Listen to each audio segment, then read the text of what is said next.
Before Trayvon Martin, Mike Brown, or Sandra Bland, there was Oscar Grant.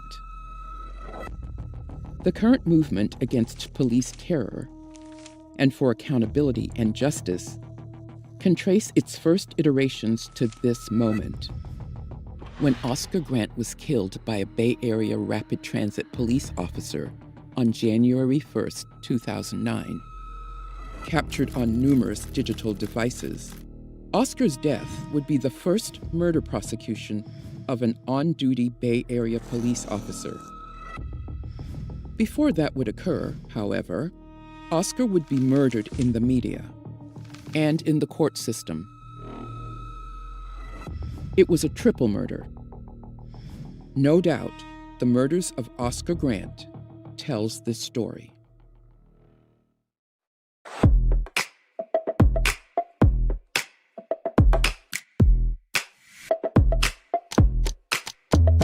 "'Tis woman's strongest vindication for speaking that the world needs to hear her voice." Anna Julia Cooper wrote those words in 1892. You would think she's speaking about today. White supremacy and patriarchy, by definition, belittles and ignores the voices of Black women. Some of Us Are Brave, a Black woman's radio program, was a corrective to that, centering and airing the voices, views, and experiences of Black women, documenting them and capturing moments in time. The program aired on Pacifica Radio for almost a decade. Many of those voices have been preserved here. And Some of Us Are Brave, interviews and conversations with sisters on life, art, and struggle. Edited by Thandisizwe Chimurenga.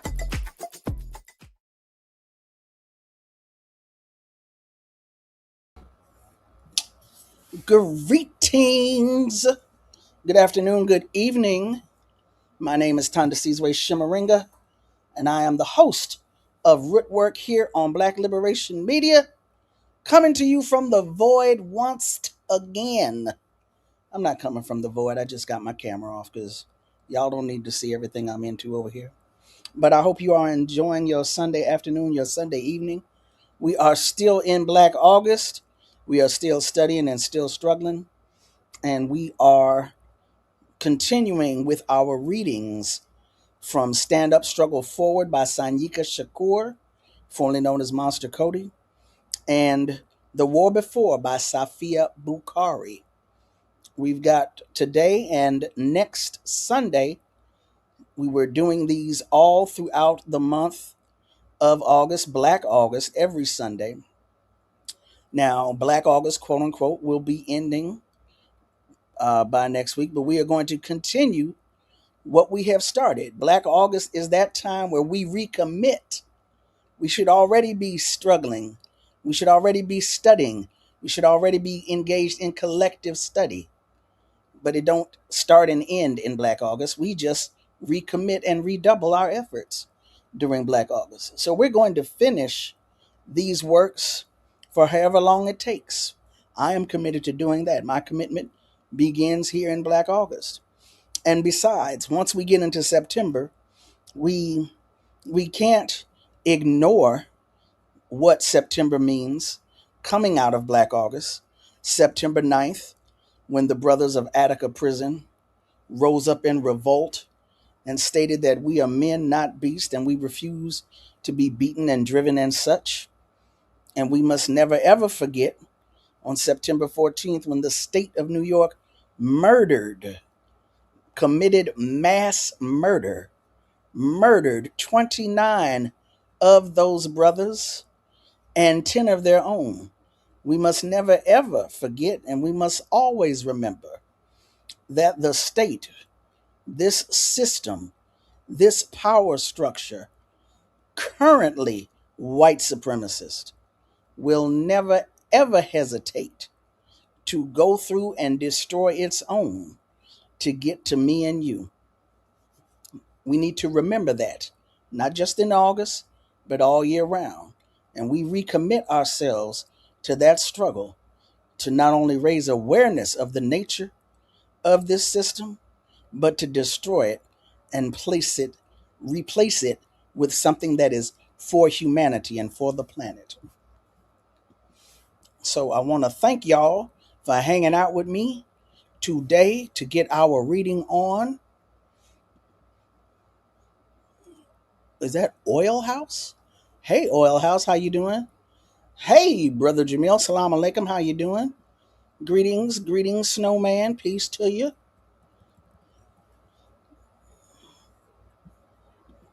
I'm here bearing witness on A2326. I love your passion for African people and what you do for us. Well, thank you, thank you, thank you, thank you. What's up, Roots and Bark? You drink your tea too early. Oh, okay. Greetings, greetings, greetings. Did somebody just thank you? Somebody just gave up the money and I ain't even started reading yet. That's what I'm talking about. Yeah. Anyway. Ah. Hey, Alayo, how are you doing? I'm assuming it's pronounced Alayo. Alayo. Red September. Red as in drenched in blood. But we also have some birth dates in September. George Jackson's birthday is in September. And so is Geronimo Jijaga Pratt. Birthday in September. And I don't know why, but I always forget something around Steve Biko, September and December. I think one is a birth date and one is a murder date, but I get those mixed up, and that's not cool. I got to work on that.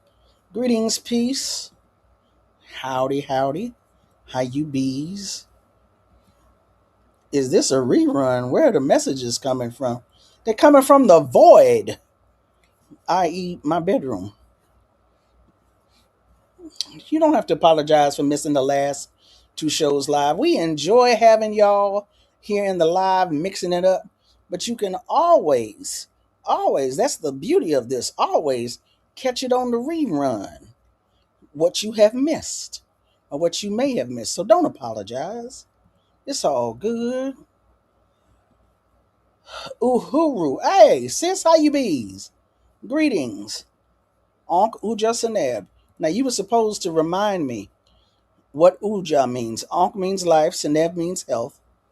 I don't want to get up here and uh, confuse stuff and say the wrong thing. So you got to remind me what that is. Hey, Brittany. Pronounce your name perfectly. Alayo. Alrighty. Good, good, good. He said, I'm here either way. Glad to have you. Good to have you. Good to have you. All right. Prosperity. Life, health, prosperity.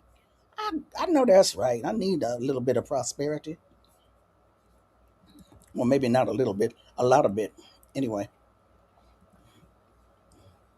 Sam Styles?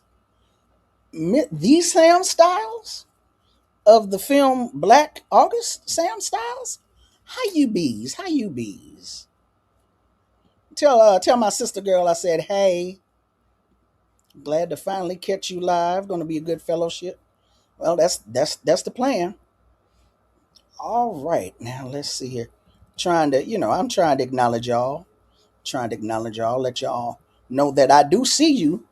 And you know how it is, text spicy. Once I start reading, I might not be able to get back over here into the chat. I'm going to check in to see if y'all still here with me, but I might not be able to interact. So I'm trying to get these out the way now. Absolutely. Hit the like, share, and subscribe button right now, right this second. Like the program before I finish, because you might get so caught up and forget, or you might get mad. I don't know. Subscribe, subscribe to Black Liberation Media, and subscribe to Rootwork. And don't forget to share the links. Share the links. Share the links. Now, real quick, I noticed some messages do not appear for me in the chats. I think it's because it's set up for if you want to watch the show either on your cell phone handheld or if you want to watch on a laptop desktop. I believe it is broadcasting in two different mediums, but for some reason, I don't think your handhelds pick up on the live chat. But, I wanted to make it easier for people, if, feeling bad because they weren't able to, or It just didn't come out and didn't look right if you were holding it on your phone. So that's the reason for um, the two different broadcasting styles, and I think the chat reflects that. So,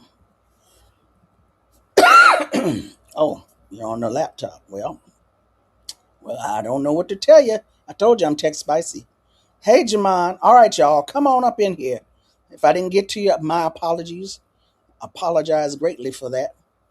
So, let us get started with Safiya Bukhari. Starting with Safiya Bukhari last week and this week because I don't give her enough love, or she hadn't been given enough love. I had been reading from Sanyika, and that was taking up most of the time. So, The War Before by Safiya Bukhari, put out by the Feminist Press, published in 2010. If you have not already purchased the book, please purchase the book.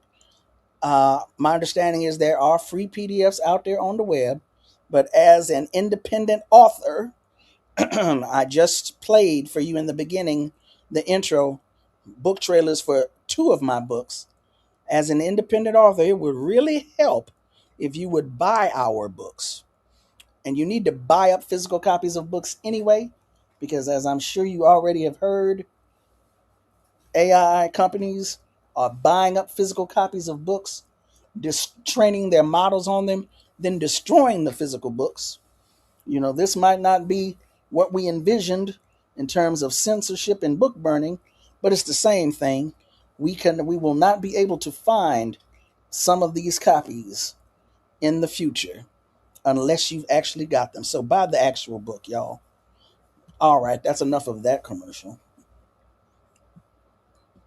I am going to begin with chapter 7, Safiya Bukhari's The War Before. This one is entitled Islam and Revolution is Not a Contradiction. This book was edited by her comrade, Laura Whitehorn, a white anti-imperialist freedom fighter. She says the notes for this chapter are Safiya's original notes. In some places, updated information has been added. The essay is undated. It was probably written in the late 1980s. And again, because I'm tech spicy, there are footnotes in both of these books, both Sanyika and Safiya's books.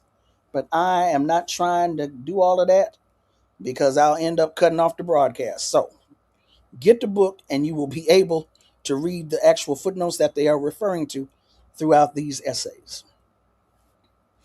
I became a Muslim, one who submits to the will of Allah, while in the Black Panther Party, and as a result of defending the rights of members of the New York Three, Anthony Bottom, now known as Jalil Muntakim, Nur Abdul Qayyam, formerly known as Albert Washington, and Herman Bell are the New York Three. As someone who had been reared in the Christian church and a family full of ministers and deacons, I knew the Bible well and had participated in the choir, usher board, and Sunday school in church.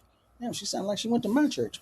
Anyway, I had also been privy to a lot of things being done by people who were supposed to be, quote, saved, end quote, and, quote, going to heaven, end quote, that made me doubt the existence of God.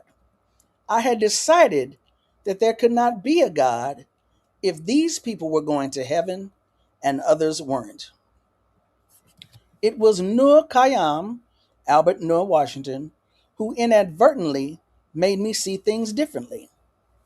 When they were captured and returned to New York, the New York Three were housed in the Tombs. Now, the Tombs is the name. It might be the Manhattan House of Detention. I'm not really sure, but that's basically the name of, and I'm not even sure if it's the city or the county jail, but basically the jail, not prison. And it's not Rikers Island, obviously. So this is the jail in New York, the Tombs. People within and close to the Black Panther Party were criticizing and questioning how Nur and Jalil could be Muslims and revolutionaries, questioning their commitment to the struggle. I looked upon Nur as a mentor. As a matter of fact, I called him my teacher. So instead of joining in the criticisms of him, I defended his right to self determination. I reminded those who objected to his being Muslim that we were fighting for the right to freedom and self determination. I said, how can we talk about self determination if we would deny someone their freedom to determine whether or not they want to believe in the existence of God? The debate became hotter and hotter, and to shore up my position, I decided to study the religion for myself. Noor turned me on to a book by Muhammad Qutb called Islam, the Misunderstood Religion. That book answered a lot of my questions about religion. It especially answered my questioning how there could be a God while people who said they worship him were doing the things they were doing. But it was reading the Quran for myself that made me decide that I wanted to seriously study the Islamic way of life. As I studied, I learned that Allah makes Muslims, man does not, which to me meant that simply declaring there's none worthy of worship but Allah does not make you Muslim. It is the intentions of your heart and your determination to struggle in the way of Allah that makes you Muslim. I read Surah 2, ayats 190 through 93, where Muslims are admonished to fight in the cause of God those who fight you, and fight them on until there is no more tumult or oppression. For tumult and oppression is worse than slaughter. So in 1971, in Sankore Masjid in Greenhaven Correctional Facility at Stormville, New York, I declared Shahada, testified faith, and determined that I would strive to stay and struggle in the straight way. I want to stop here real quick. I do not know the name of the imam under which Safiya studied, but somewhere out there in the world, it might be in Yuri Kochiyama's, for lack of a better word, things. I don't want to call it an archive. Uh, I'm sure she has an archive, but you know what I mean. It might be out there in those things publicly identifiable with Yuri Kochiyama. There's a photograph of Yuri Kochiyama and Safiya Bukhari with their heads covered. I do believe Yuri Kochiyama also took Shahada, a declaration of faith. I know that she studied under an imam in New York, and I know that she and Safiya were good friends from way back in the day. As a matter of fact, tomorrow is the anniversary of Safiya's passing, and at 4 o'clock tomorrow, 4 o'clock Los Angeles time, that's just 7 p.m. East Coast time, I'm not going to be doing a live Rootwork. I'm just going to be replaying when Yuri spoke in Los Angeles at a memorial that we had for Safiya Bukhari. So be on the lookout for that also. So, yeah, just wanted to throw that out there. Okay. Prior to becoming Muslim, I ate whatever I felt like eating, had the foulest mouth in town, and had no qualms about exercising my authority over others. Even after becoming Muslim, I still had something of a, quote, God complex, end quote. I had a tendency to demand that people live up to my standards for their life. And if they didn't, I relegated them to the back seat of life. There was no gray in anything, only black or white. There were no excuses for not living up to my expectations. I was the judge, jury, and executioner. I had learned that there indeed was a God, and Allah, here we go, Subhanahu wa ta'ala, glorious and exalted, was He, but I had not learned temperance, compassion, or forgiveness. Then, on January 25th, 1975, while a member of the Amistad Collective of the Black Liberation Army, I was involved in a shootout in Norfolk, Virginia. One of my comrades was killed, another was shot, and I was captured. My bail was set at $1 million on each of 5 counts. And on one of the counts, I was facing the electric chair. While the shootout was occurring and the capture was going down, I was on autopilot. I didn't have time to think, only to react. But when I finally had time to reflect, what kept going through my mind were all the things I had read in the Quran about the intentions of the heart and how, if those were correct, Allah would allow you to be victorious. I began to question Allah. Why? Why did you allow this to happen to me? Over the next 2 months, while awaiting trial in the Norfolk City Jail, while making salat prayer 5 times a day, while being kept in solitary confinement in the Bama cells, I have no idea what that is, but there's a note, I repeatedly posed this question. Finally, the answer began to come to me. Think ye because you say I believe, that you will not be tested in your belief? Even though I was having these conversations with God about why he was allowing this to happen to me, notice I was still wondering why me. I was not afraid. I still recognized that Allah was God, and as long as he was with me, I was not alone. My political convictions vis-a-vis the Black Panther Party and Black Liberation Army, my citizenship in the Republic of New Africa, and the struggle for freedom and self-determination were as strong as ever, maybe even stronger, because I had just seen firsthand what the state would do to a slave who dared to rebel. My belief in Islam as a way of life was becoming more solidified also. On the one hand, I was faced with revolutionaries who had problems with my being Muslim. On the other hand, I was being told by Muslims that in order to receive support from them, I had to denounce the Black Liberation Movement and my co-defendant who was not Muslim. All this was happening while I was in jail awaiting trial on a capital case. So, there have been times, as we say, this is a real struggle that she faced. I have heard and seen the same struggle. You can't be Muslim, or if you're Muslim, you need to put this down and you need to do that.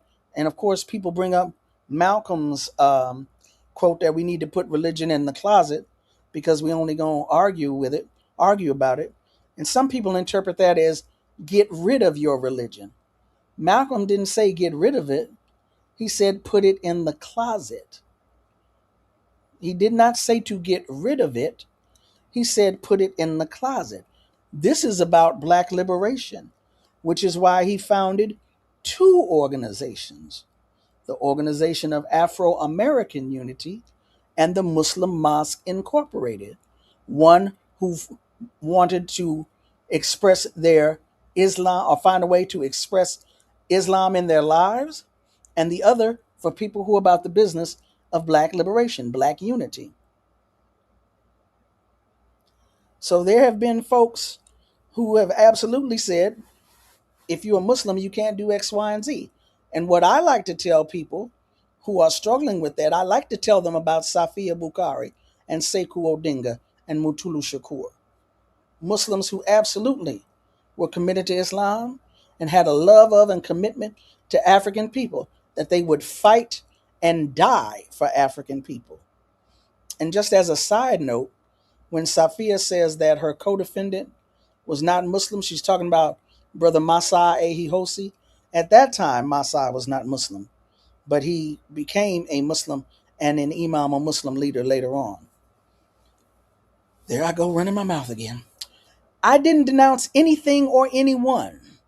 We went to trial on April 17th, 1975, and by the end of that day, we had been sentenced to 40 years each, and I was on my way to the Virginia Correctional Center for Women in Goochland, Virginia, known to everyone simply as Goochland. Being a practicing Sunni Muslim in prison was not easy. Being an Orthodox Muslim, a political prisoner, and a woman was unheard of. When I arrived at Goochland, I was placed in maximum security confinement on the pretext that there was no space available for me on the quarantine hall, where new prisoners were normally placed. The discipline of making salat 5 times a day and having Allah constantly in your remembrance is a wonderful thing because it enables you to deal with the madness around you. It worked for me in the Norfolk City Jail, and it continued to work for me in Goochland. I could take time out from the insanity of prison life to communicate with the things that centered me. I was still asking the question, why me? Why, why did you allow this to happen to me? Internally, I was trying to get the answer to that question. Externally, I was preparing myself for the struggle to maintain my political integrity while incarcerated in Goochland. I knew that the stated reason for housing me in the maximum security segregation unit was a lie because I had been in an empty cell on quarantine hall before I was brought to segregation. I asked for the rules of the institution and found that the only reason someone could be placed in this unit was for a violation of the rules of the Department of Corrections or the institution. I had violated neither. I told them that if at the end of the 21-day quarantine period I was not out of segregation, I would begin a suit against them for discrimination based on political beliefs and affiliations. I then settled back to wait out the 21 days.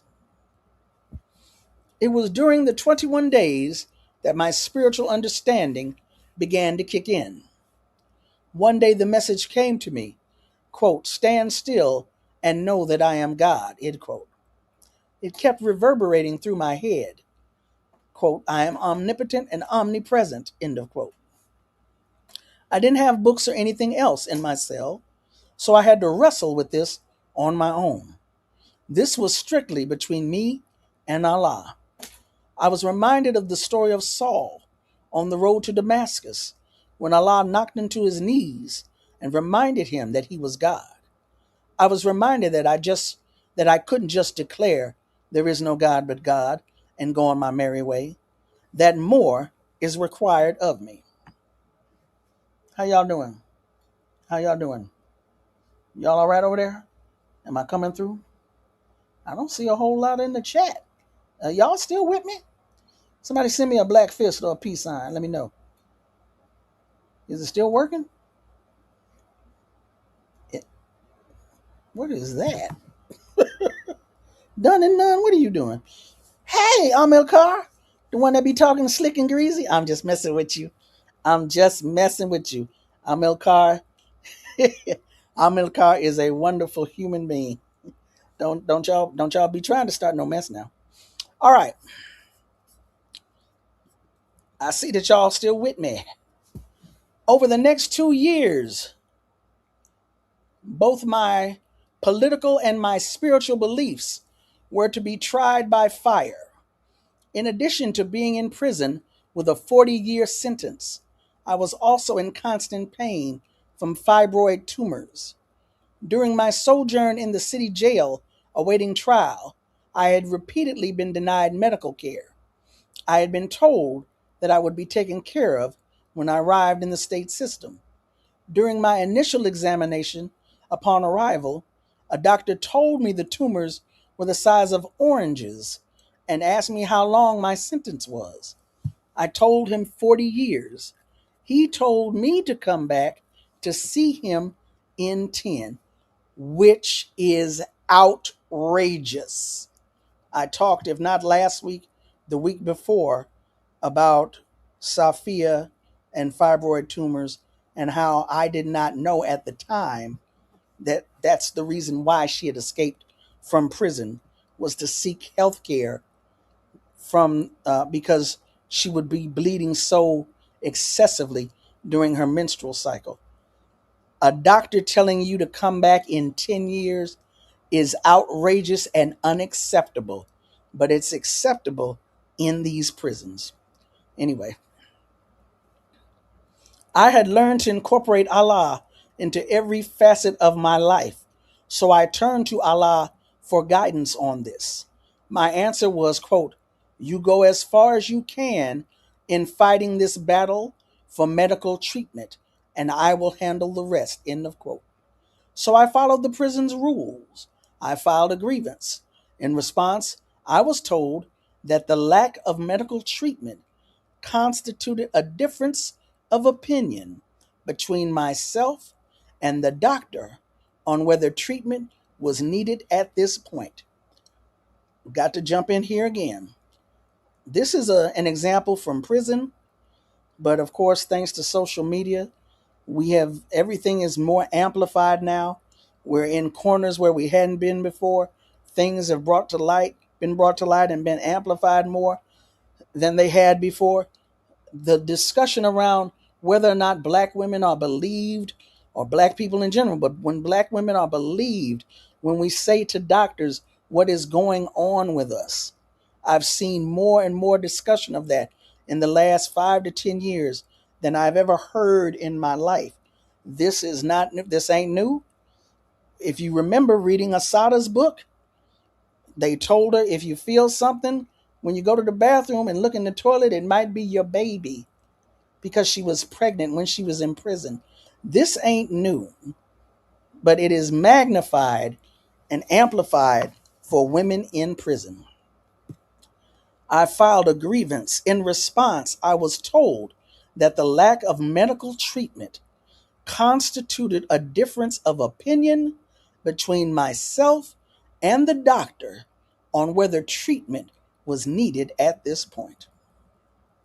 On the spiritual front, I was struggling to get a halal permitted foods diet, to observe Juma Friday prayer, and to fast for the month of Ramadan.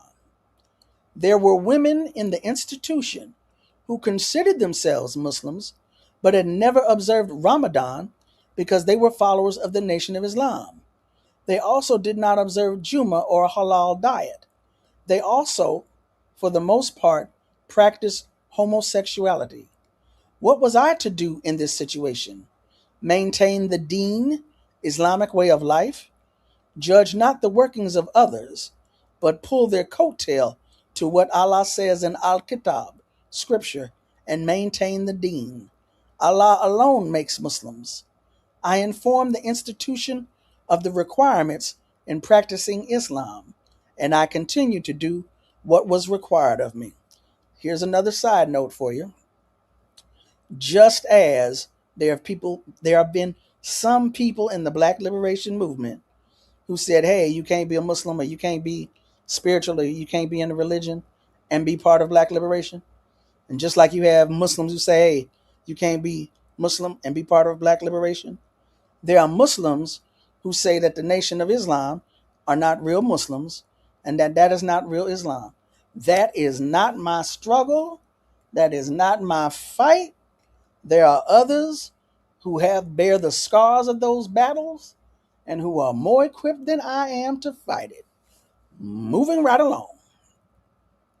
The first year I observed Ramadan in my cell, I was not allowed to have any meals after sundown or prior to sunrise.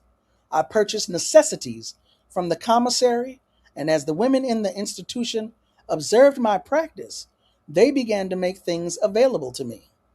The next year, the institution made arrangements for me to observe Ramadan. It's extremely hard to maintain your principles, politics, and beliefs when all around you others are compromising and giving in to temptations.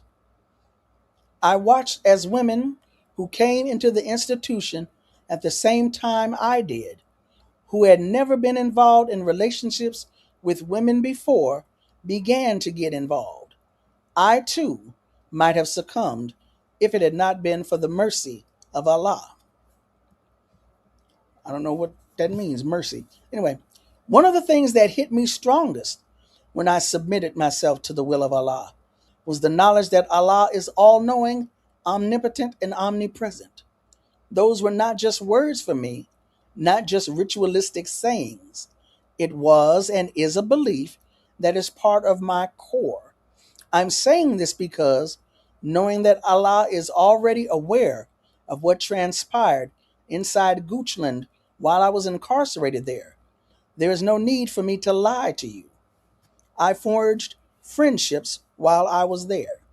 I was tempted to form a homosexual relationship, but Allah is merciful, and the temptation was only a brief one. I had never been in prison before. I had never been alone so far from home. I was alone without a support mechanism. In my darkest hour of despair, Allah quickly let me know that I was not alone. I was never tempted again in that manner. I can truly say there, but for the grace of Allah go I. 2 years after entering Goochland, I escaped. Everything came to a head at one time. I had decided that I would wait for word on my appeal before doing what I had been trained to do. At the same time, I had begun to hemorrhage from lack of medical care for my ovarian tumors. I was in constant pain, hemorrhaging, and not receiving any medical care. Even though I had followed the prison rules, I still hadn't obtained any medical care. I had even offered to pay for the medical care myself, but the prison said no. I knew then that the only way I would get the medical care I needed was to go out and get it for myself. I made up my mind to leave the institution. I love the way these sisters just be making these statements. Like Asada said, it's time to go. And she left. Safiya said, I made up my mind to leave. And she left. What the planning, the mechanism, they don't tell us all of that. Like it just magically occurred. I know they can't tell us. I'm just saying. I made up my mind to leave the institution, but I prayed over it first. I needed to make my peace with Allah. I had gotten to the point where I truly believed that Allah, subhanahu wa ta'ala, glorious and exalted, must be consulted in all things. While I was talking to Allah about my decision to leave, He showed me that I would indeed get away from Goochland, but He also showed me that I would return. On the evening of December 31st, 1976, I escaped. I was on escape from that date until February 21st, 1977. While on escape, I was seen by 2 doctors and told that I would have to make a decision to have an operation or to be in pain for the rest of my life. Operation as in hysterectomy. More than likely a hysterectomy at that time, 1977. When I was recaptured and returned to Goochland, I realized that one of the reasons I was incarcerated was that Allah had a plan for my life. You see, nothing happens without Allah allowing it to happen. 3 things were happening simultaneously in my life. I was being reminded of a khutbah sermon that Imam Rasul Suleiman had given at Sankore Masjid in Greenhaven when I declared Shahada. I believe, obviously, that is his name, Imam Rasul Suleiman, the Imam I had been talking about earlier. In this khutbah, Imam Suleiman stated that there were 3 forms of jihad or duty. The first was the internal jihad, wherein you struggle to change those things within that are incorrect. The second jihad is with your immediate family. The third is with the community. I was, and still am, engaged in the first jihad. I was learning that there was only one God and that He is all-knowing, all-wise, and all-powerful. I was learning that Islam is not a religion that you observe only on Friday or when you're in the company of other Muslims. Islam is a way of life. You live within its tenets 24/7. Allah is constantly in your remembrance. At the same time that I was dealing with that jihad, I was reminded of the admonishment. I was reminded of the admonishment to, quote, wage struggle against tyranny and oppression wherever it may be found, end quote. The lack of quality or even adequate medical care at Virginia Correctional Center for Women was an issue over which to wage struggle. I determined that when I went to trial, I was going to plead not guilty to the escape charge by reason of duress and necessity, citing the lack of medical care and the fear for my life as the reasons for my escape. I also decided that I would represent myself. I received support from many people in preparing for my case. Some of the legal research was done by brothers who were locked down in various prisons across the country. The law library at Goochland was virtually non-existent since it was a women's prison, and the prevailing belief was that women didn't need a law library. Have mercy, Lord. I also received assistance from the People's Law Office in Chicago. I even received some support from some of the correctional officers in the prison. But the support that was most unforeseen and extremely appreciated came from the people of the town of Goochland who sat on the jury. During the course of the trial, I made the court aware of the lack of medical care at the prison. I subpoenaed witnesses who told of misdiagnoses, such as ovarian cysts in an ovary that had already been removed, sore throats that turned out to be cancer, and fibroid tumors that were really pregnancies. At the end of the trial, the judge instructed the jury that they had to deliver a guilty verdict because escape was like murder. Either the victim was dead or not. Either I was at the prison during that time period or I wasn't. Since I hadn't been at the prison during the time period in question, the judge told the jury they had to find me guilty of escape. The jury stayed out for a couple of hours.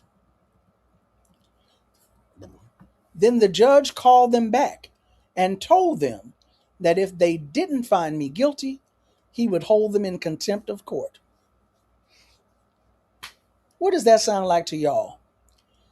Anyway, they found me guilty, but sentenced me to only a year, not the 5 years they could have given me. Then they waited outside the court until I was brought through on my way back to jail. There, they apologized for giving me the year. We need to talk about jury nullification. Remind me to do that as a subject here on Rootwork and Black Liberation Media. I was also given the right to have an outside doctor handle my medical case. The institution later gave me a list of 3 doctors and said I could choose one from among them. The doctor I chose was a woman named Wanda. I don't remember her last name.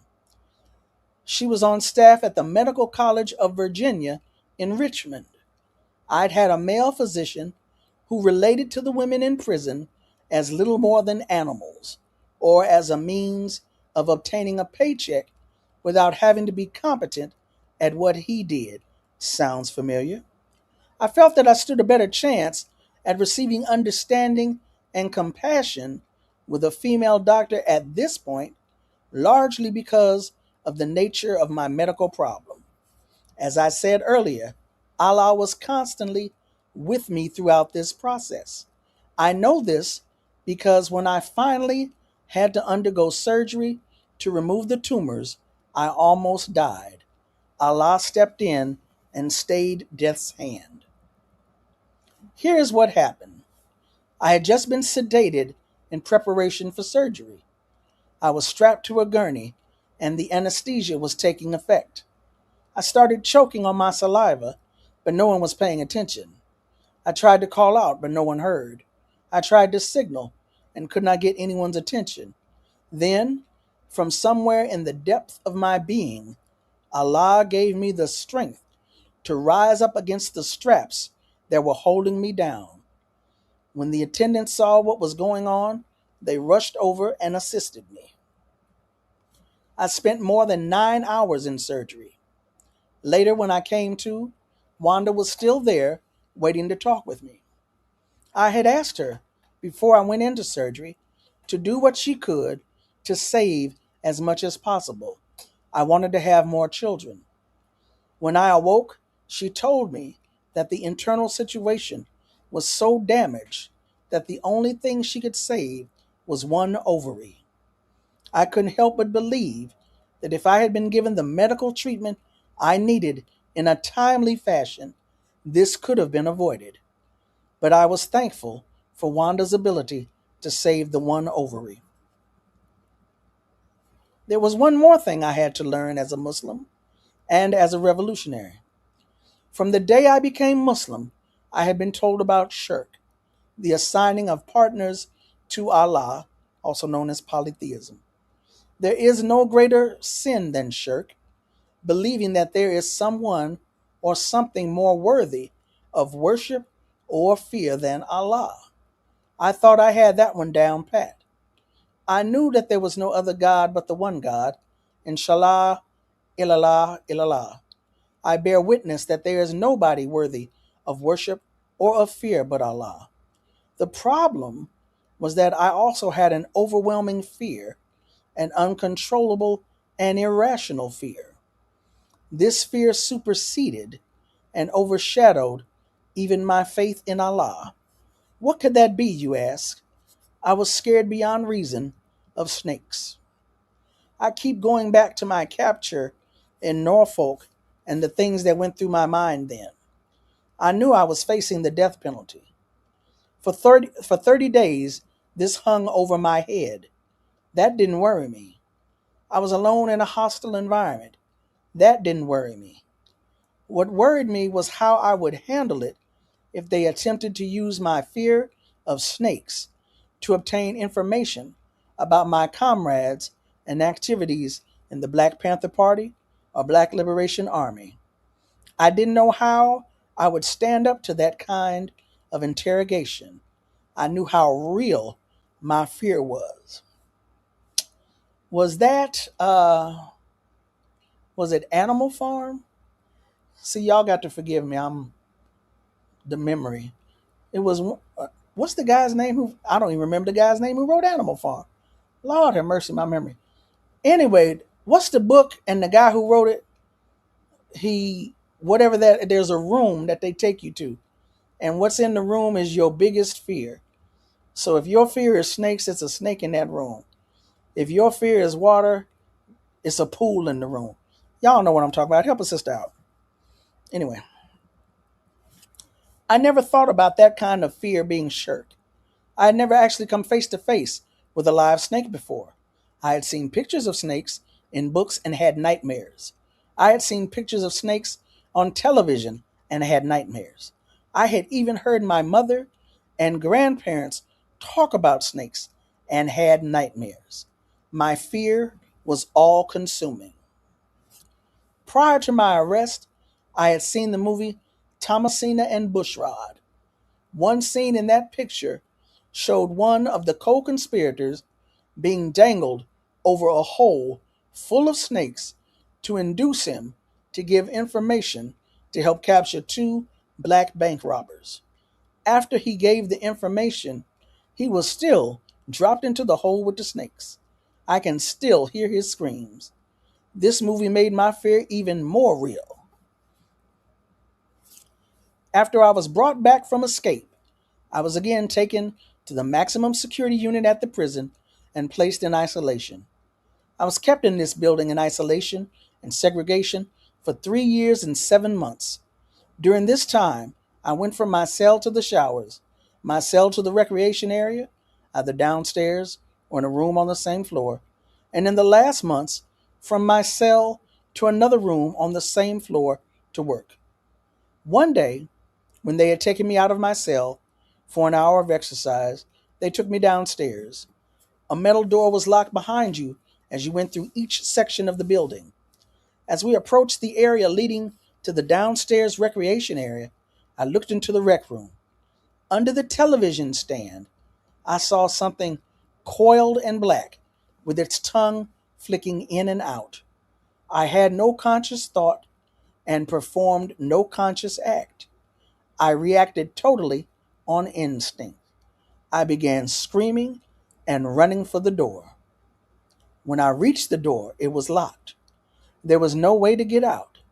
So I slid down the wall, curled myself into a fetal position, and kept screaming. It was as though I was outside my body, watching myself go through these machinations. I could not stop myself from screaming, nor could I get control of myself. There was no thought process going on, just screaming and the regression to the fetal position. I had sunk into the darkest recesses of my mind in an attempt to protect myself from my worst fears. My fear of snakes was clearly greater than my belief in and love of Allah. Somehow the guards managed to return me to my cell.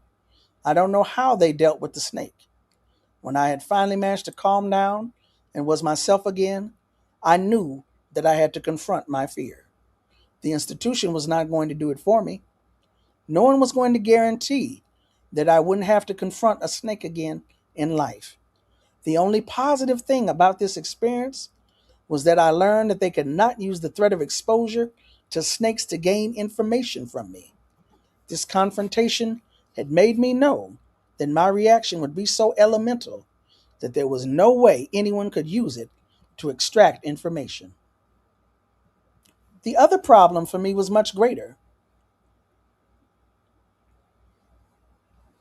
My reaction to this fear made a lie of my statement of belief that there is nothing more worthy of worship or fear than Allah. Was not this fear, at its very essence, saying that snakes had a greater power over my life than Allah? How could I rationalize this fear of snakes without ascribing a partnership to God in this snake, or without deifying this snake itself? The resolution of this spiritual and intellectual conflict would do two things for me. It would deal with my fear of snakes, and it would resolve my problem of shirkism. Over the next month, I went back and forth between reading the Quran and making salat over this issue. I studied Hadith, the written traditions of the Prophet Muhammad, on shirk. I read the Quran on faith and the oneness of God. I wrestled with my belief. Finally, on a basic level, I concluded that nothing happens to us without the permission of Allah. This may sound simple and matter of fact, but it's not.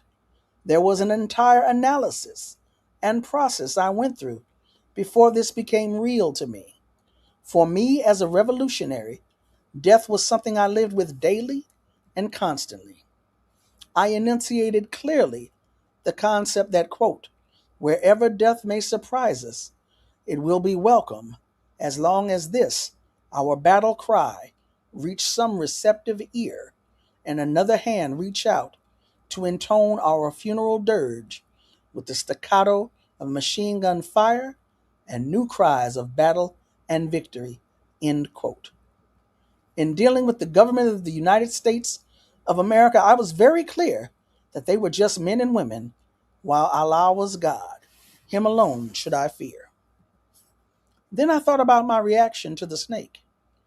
If Allah is God, all powerful, all knowing, and all wise, the arbitrator of the universe and creator of all things, then he created the snake. All things occur by the permission of Allah. If the snake should bite me, what could be the end result? Death. If in fact I had already conquered the fear of death, and in fact welcome it on the battlefield, then why did I fear the snake? After death, there is the judgment, the day of requital. The day, is it requital or requital? The day when we all have to give an accounting of our lives and be weighed in the balance. That is to be feared. The day when Allah will look into your heart and determine whether your good outweighs your bad. Shirk, ascribing a partner to Allah, believing that anything or anyone other than Allah is worthy of worship or fear, is a sin. The first pillar of Islam is to believe in the oneness of God. You can't be one and also have a partner. 1 and 1 equals 2. This undermines the fundamental pillar of Islam. As I worked this out in my mind and in my heart, I grew stronger and my fear abated until finally it was gone. I could truly say with conviction, with a rock solid belief system in place, there's no God but God, and Muhammad, peace be upon him, is his messenger. After I came home from prison in August 1983, the first opportunity I got, I went to the Bronx Zoo. They have a reptile house there. I had never been in one before, but I was determined to test myself and my belief. I walked into the reptile house and looked at all the snakes, walking throughout the reptile house, making sure that I took my time and observed everything. I emerged from that place with the courage of my convictions intact. Allah subhanahu wa ta'ala is Allah, having no partners. There is nothing worthy of worship or fear but Allah. Now I can answer the question, why me? The process of killing off those things within me that undermine my ability to submit myself to the will of Allah, as well as to learn what Che Guevara knew early on, that a true revolutionary is motivated by great feelings of love, was a time-consuming process. I had a lot of plans for how I was going to conduct my life as a revolutionary. Allah had other plans. Now I conduct my life on the basis of two things.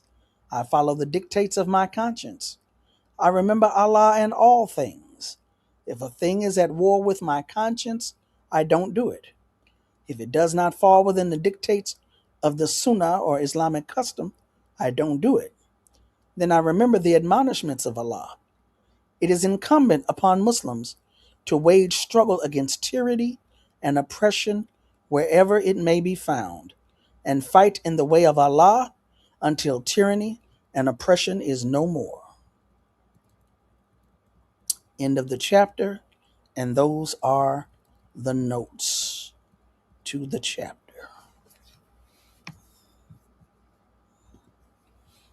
Y'all all right?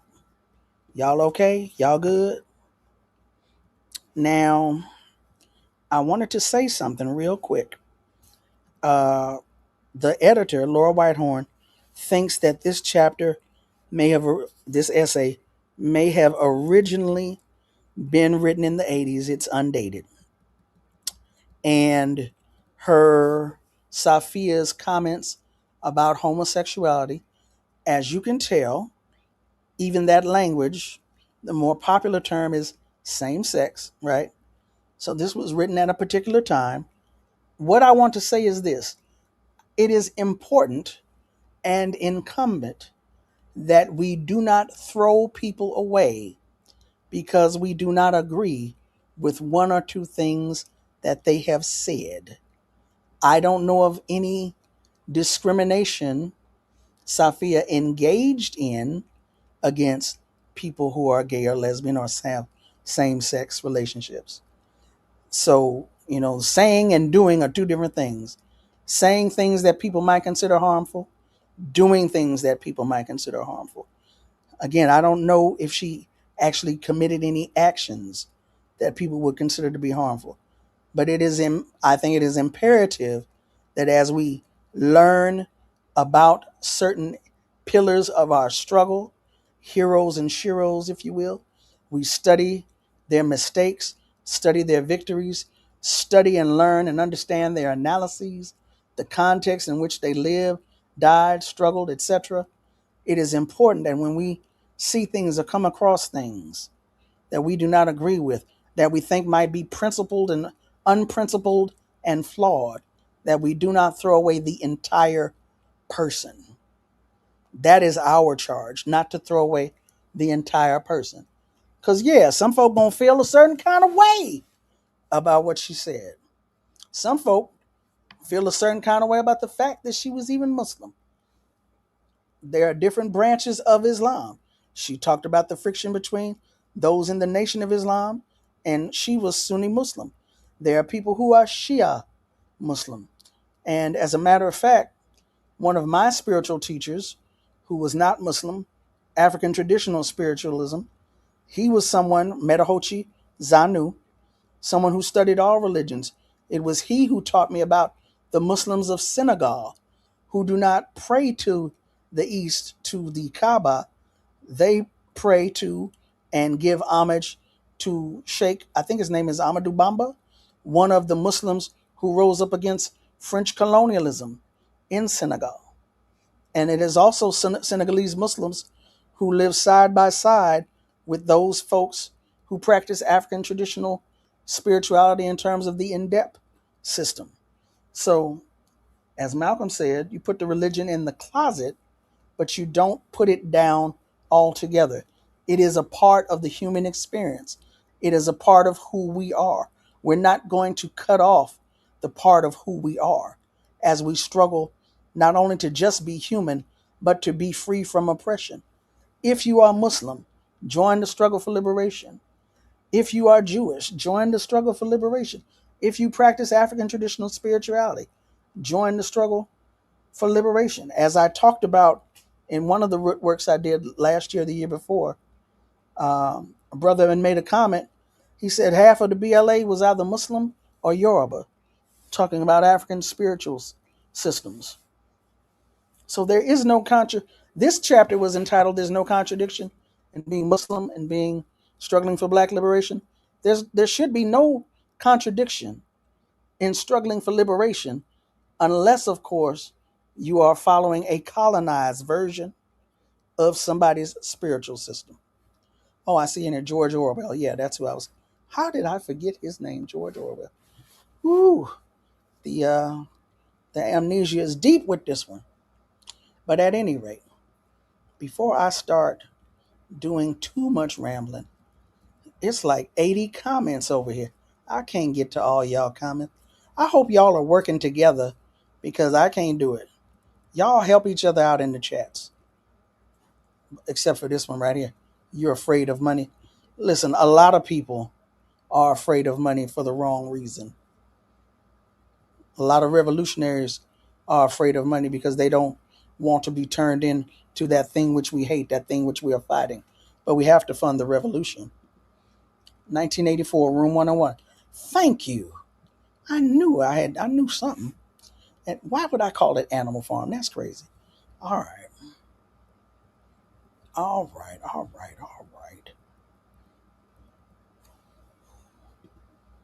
You are welcome, comrade. Yeah, as you can see, I'm over here late. Y'all, what made that comment how many hours ago? Oh, it's only been about 4 or 5 minutes.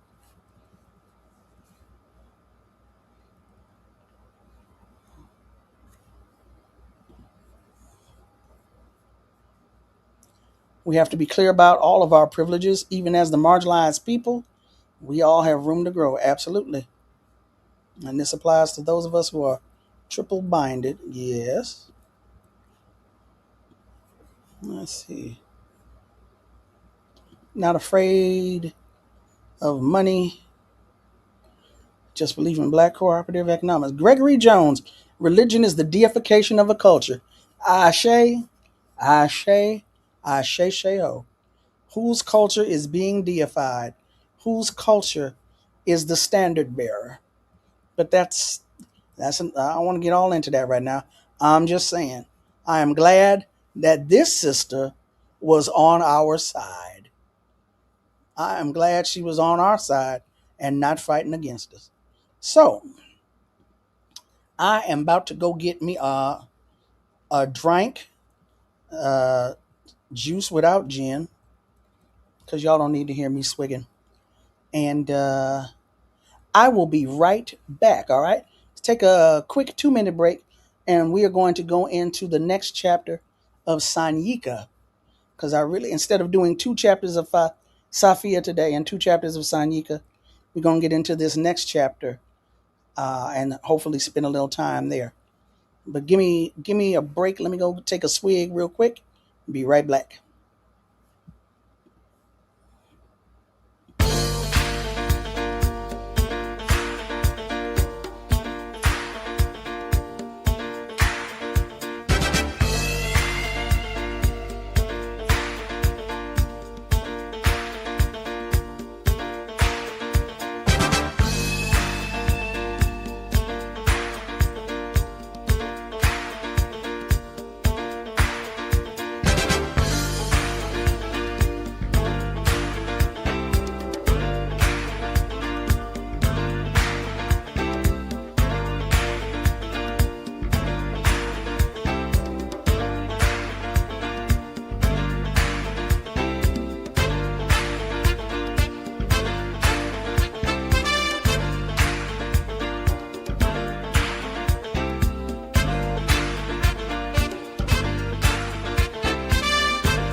right. All right. What did I just say? Wait a minute. Hold on a second. A measured dose of alcohol, to be honest. You'll take a swig for those who can't. Really? Really, Zen? Really? I don't know if they're going to appreciate that or not. But at any rate,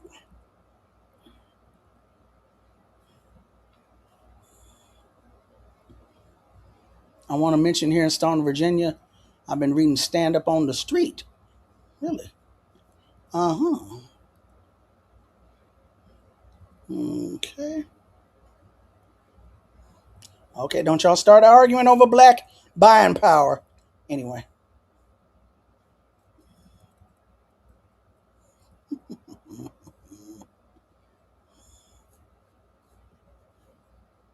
Two F's.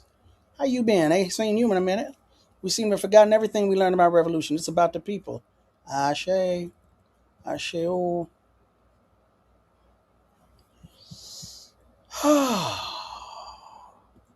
Share screen. Now I'm sharing the screen. Ooh, that looks terrible. I'm sorry, y'all. Let's see. I'm sharing the screen in the hopes that you can enlarge your screen and read along if you like, if you're able to. If you got this playing in the background and you multitasking, that's cool. But if you just want to stare at something on the screen, since I am not here, I am someplace in the void. I wanted to put it on the screen for you, but this type set is, ooh, Lord have mercy. At any rate, if you want to read along, there you go. Again, somewhere out there, it is available as a PDF, but I'm sure independent publishers, independent authors such as myself would greatly appreciate it if you would purchase the actual book. Now, this is the chapter from Sanyika Shakur's Stand Up Struggle Forward entitled Pathology of Patriarchy, a search for clues at the scene of the crime. I've been waiting to get into this one. And as I stated before, this book has footnotes, but in an effort to not be text spicy, I am not going to try and get to those footnotes. You have to do that on your own. All right, we're going to start out with a quote at 6:11 p.m. Sanyika Shakur, what we are going to do here is direct your attention to the pathology of oppression, but not simply as you are used to reading about it. The obvious points of contention will inevitably be touched on as they relate as attendant ills to the subject at hand. However, we will try to keep our focus and your attention framed on the issue in play. Please bear with us as we move along to connect the dots. We want to talk about homophobia, the fear and oppression of gays, lesbians, bisexuals, and transgender people. Interesting that this comes under the heading of patriarchy. And we want to discuss this because as revolutionaries, it is our duty to deal with all socio-economic and political phenomena that engages our reality, past, present, and future. The obligation of the revolutionary is to make the revolution. That is to change oneself, encourage the people to change, and then change the current system that oppresses. Of course, it would be ideal if in 2012, remember this book came out in 2013, it would be ideal if we didn't have to even deal with this matter. We wish that these issues had been resolved during the last high tide of consciousness, but sadly, that was not the case. And so here we are. No matter, the sooner begun, the sooner done. No, right on. We are learning as we go to recognize, overstand, isolate, and deal with maladies as they arise, but have just begun to tie all these into the oppressive matrix of patriarchy as the origin of major isms that crush, kill, disrupt, and destroy. as they oppress and exploit. It's unfortunate, but we're having to start from scratch every it's yeah, it's unfortunate, but we're having to start from scratch every 30 or 40 years because we lack a continuity of consciousness in our struggle against capitalist imperialism. And while issues of sexism have been dealt with in large part by women, it's necessary to broaden the scope of the discussion of sexism to include homophobia and heterosexism.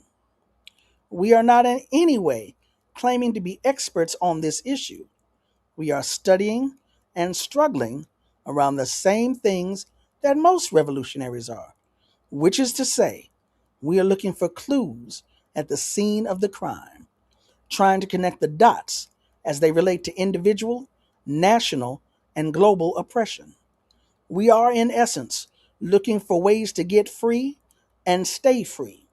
Free, that is, from all forms of oppression. Here's the thing: if people are being oppressed because of who they naturally are, and we know this to be true, which may not fit into a patriarchal gender box, then this is due to a sex or gender issue.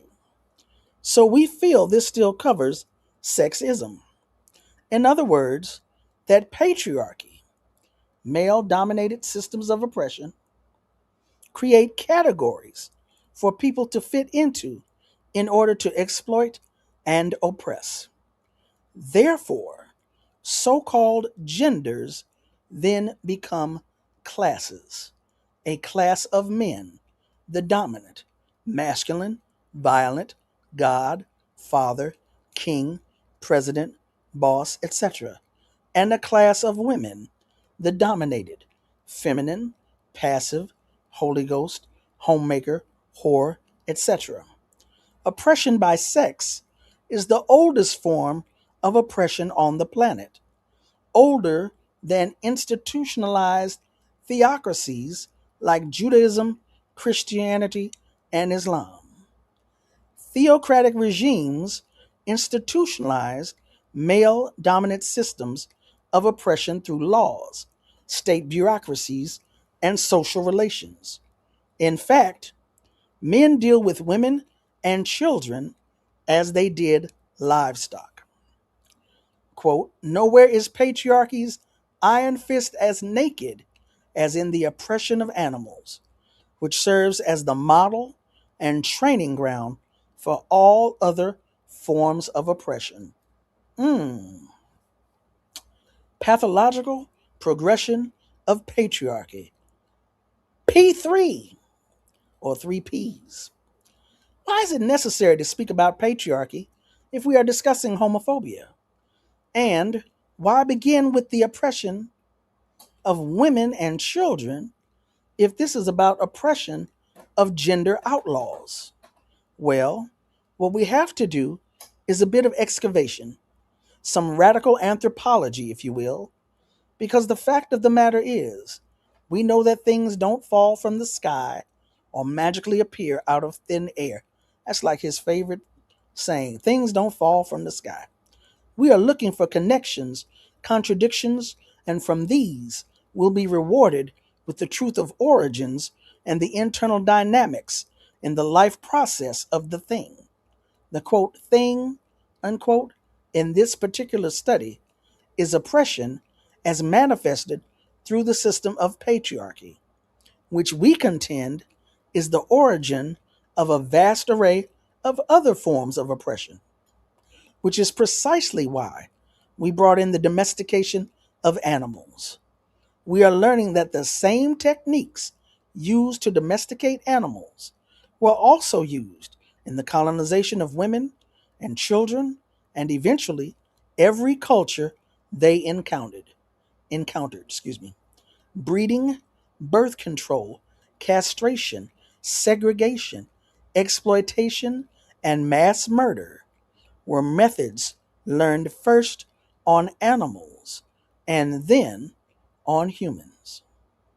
And there was always a symbiotic relationship of know how used between the two areas of domestication, including their mass killing for capitalist markets and the mass production of commodities, such as cars, in the development of capitalist industry. And we go to a quote. In his autobiography, My Life and Work, published in 1922, Henry Ford revealed that his inspiration for assembly line production came from a visit he made as a young man to a Chicago slaughterhouse. I believe that this was the first moving line ever installed, he wrote. The idea of the assembly line came in a general way from the overhead trolley that the Chicago Packers use in dressing beef. And as a side note, what is the name of that book? Uh, Journalists, a lot of muckraking investigative journalists point to The Jungle. I believe that's what it's called, The Jungle. But the author is named Upton Sinclair. And he basically went to work in a slaughterhouse. I do believe it was in Chicago. Came out of that experience and wrote a book on it. And it caused, for lack of a better word, quite a stir. The Upton, look up Upton Sinclair. I told y'all my memory is getting shaky. I remember the author's name, Upton Sinclair. Now, if the name of the book is The Jungle, it might not be The Jungle, but it's something. Remember, Google's our friend. Capitalism came out of patriarchy, but we know that it is not exclusive to capitalism. It was a good old boy network before capitalism is recognized to have created modern classes. It was the same good old boy network under Soviet so-called socialism, and it was a good old boy network in the civil rights movement and to a large degree in the black liberation movement. Patriarchy positions itself above all as the reason, the answer, and the solution, all to the detriment of women and children. But that's not all. Patriarchy is a pervasive system of oppression that reaches far and wide into the minds and actions of all. It produces sexism, of course, but more insidiously, it relies upon its victims to perpetuate and promote it. Again, there's no magic involved here.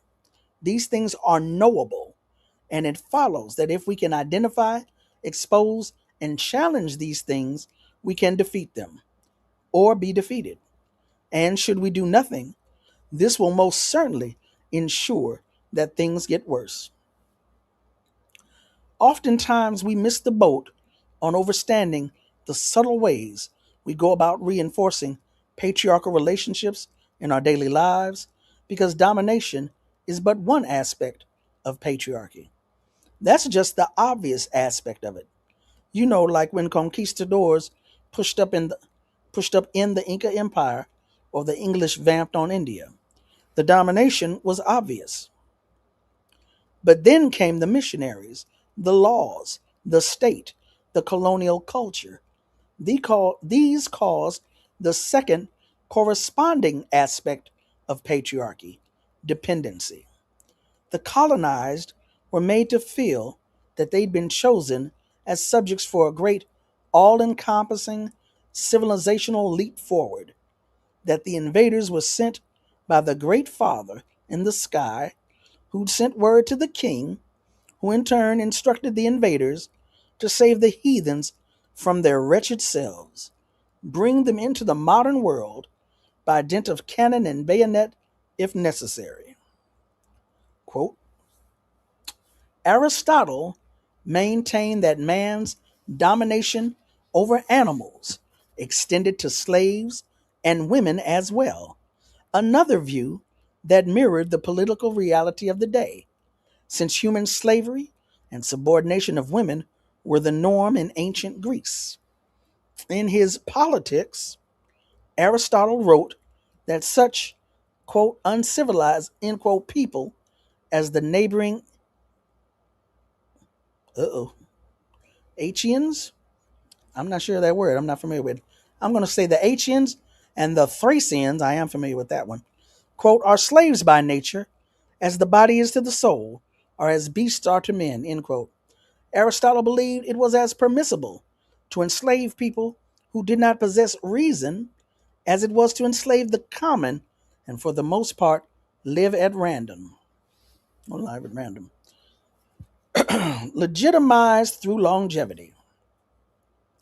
The same patriarchy which first oppressed women after having perfected the methods on animals as inferiors went on to evolve into the Judeo Christian and Islamic institutions and theology. Hold on one second. One second. Institutions and theology that have scorched the planet today. This is why, in every major religion, God is a he or him, father, i.e., male according to gender, the last messenger, prophet, offspring, and the last one God supposedly spoke to. Yep, you guessed it, men. Coincidence? Natural? Not a chance. To make matters worse, as if patriarchy could even be content with one form of oppression, Euro supremacists went a step further than some unseen spirit in the sky. They painted a picture of their God, Father, Son in their image. They, in effect, became the prototype of the Son of God's image and thus placed themselves in the direct lineage from God Himself. Plato, Aristotle's teacher, created the idea of the great chain of being, which formalized the belief of the Greeks that they ranked higher than non Greeks, women, slaves, and of course animals. Quote, medieval Christendom translated Plato's image into a ladder which had God at the top and European Christian on the highest rung, a position that granted them a divine mandate as God's overseers and stewards to rule over the rest of the ladder below. The idea that European man, flawed and sinful though he might be, occupied a position on earth comparable to God's position in the universe became a central idea in the religious and philosophical thought of Western civilization regarding man's place in nature. Thus, Europeanism had virtually unlimited authority to rule the natural world as, quote, the vice regent and deputy of Almighty God, end quote. And because of this, quote, virtual unlimited authority, end quote, is a very dark, wretchedly oppressed, and colonized woman in Bombay with a picture of a prototypical European man on her wall, who she believes is the Son of God, her Lord and Savior, who died for her sins. Yet, although he died for her sins, she is still paying a perpetual debt she never owed. This scene is replicated a million times over across the globe in homes, hovels, huts, churches, and prisons in every colony. The theocracies are heavily invested in the business of patriarchy, in domestication and colonization.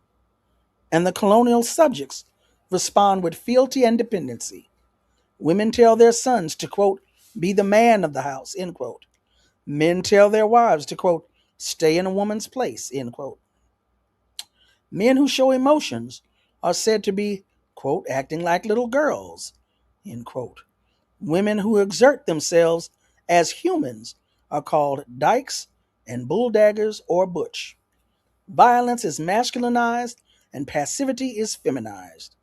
This is so because patriarchy has created two exclusive genders, two neat little boxes to insert all of humanity. This has been legitimized by theocracy and capitalism through longevity and a corresponding dependency by the masses on a grand distortion of nature itself. Y'all all right? Y'all still there? I know that was kind of rough. I may have lost a few folks after reading that one. The longevity we speak of here has to do with people divesting themselves of the responsibility of social investigation, of simply allowing abnormalities to persist without challenge because, quote, it's always been this way, or, quote, that's just the way it is, end quote. No, that's not just the way it is. It's the way it's been made. It hasn't fallen from the sky. There's that word phrase again. Or been miraculously blinked into existence. This oppression is man-made. Literally, it serves someone's interest. The people relinquish their power to oppression when they default on social investigation of curious and questionable systems. Patriarchy and its attendant ills slither on interrupted. Quote, patriarchy is a form of social organization that produces what we commonly recognize as sexism, but it goes well beyond individual or systemic prejudice against women. It is, first of all, the false division of all people into two rigid categories, male and female, that are asserted to be natural and moral. Patriarchy attempts to destroy, socially or even physically, anyone who does not fit into one of these categories or who rejects this, quote, gender binary. Patriarchy goes on to define clear roles, economic, social, emotional, political, for men and women, and it asserts falsely that these roles are natural and moral. Under patriarchy, people who do not fit into or who reject these gender roles are neutralized with violence and ostracism. They are made to see and feel ugly, dirty, scary, contemptible, worthless. I might also add dangerous. Patriarchy is harmful to everybody, and it is reproduced by everyone who lives with it. Weaponized patriarchy.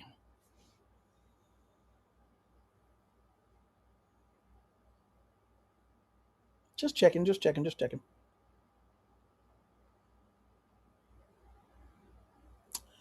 In addition to patriarchy going on to define clear roles for men and women, it also set in motion the ill definition of races.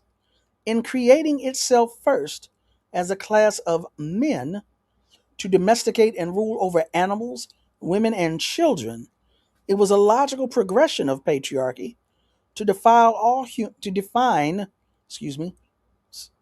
all humans as being of different races.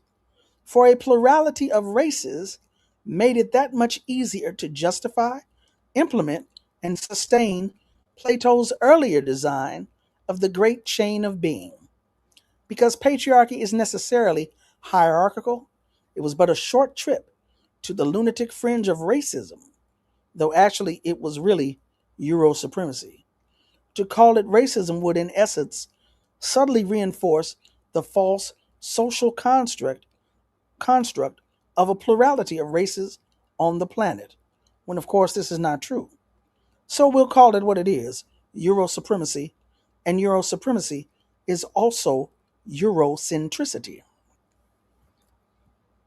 Though, just as patriarchy is not exclusively a capitalist thing, nor is it exclusively a European thing, it's a man thing. It is highly contagious and must be combated constantly.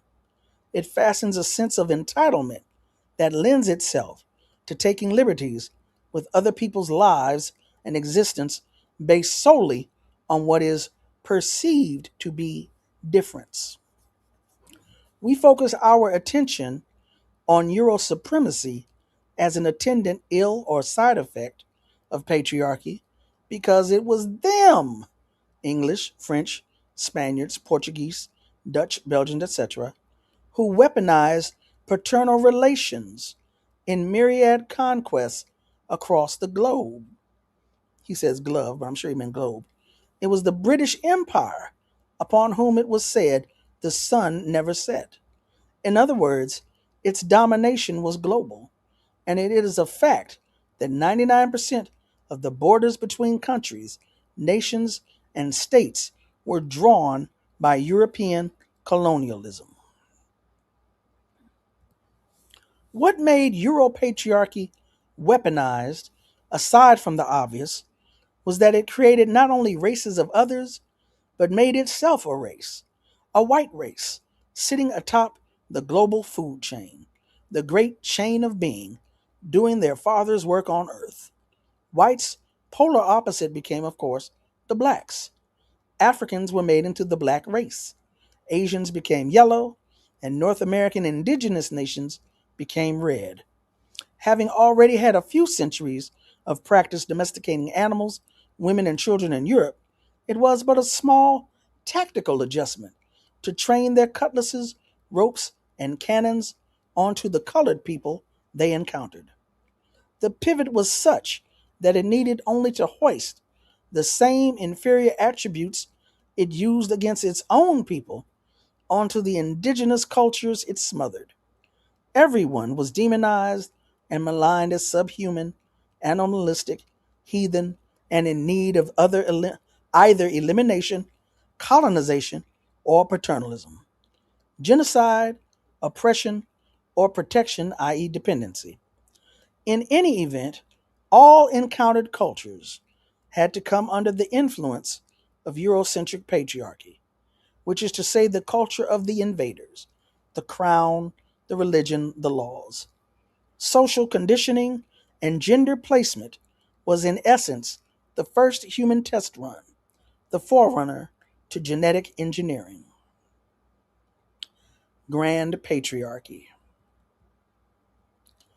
People who do not fit into or who reject these gender roles are neutralized with violence and ostracized. Who are the people who would reject these gender roles? Certainly, they would be those who overstood patriarchy, colonialism, and who had a sense of self and kind so strong that they were determined to assert themselves and be natural, gender outlaws. Those who acted and thought outside of the box, the patriarchal gender box. However, when grand patriarchy came onto the scene as a weaponized Euro supremacy, all indigenous people, male and female, became inferiors. Indigenous men were domesticated under grand patriarchy, just as women had always been. And to ensure this, a constant, blatant, and open hostile state of terror and siege was used to blanket any notion to the contrary. Euro American supremacy smothered everything. Every male, not a European, became boy, buck, son, or worse. They were explicitly forbidden to look a European male in the eyes.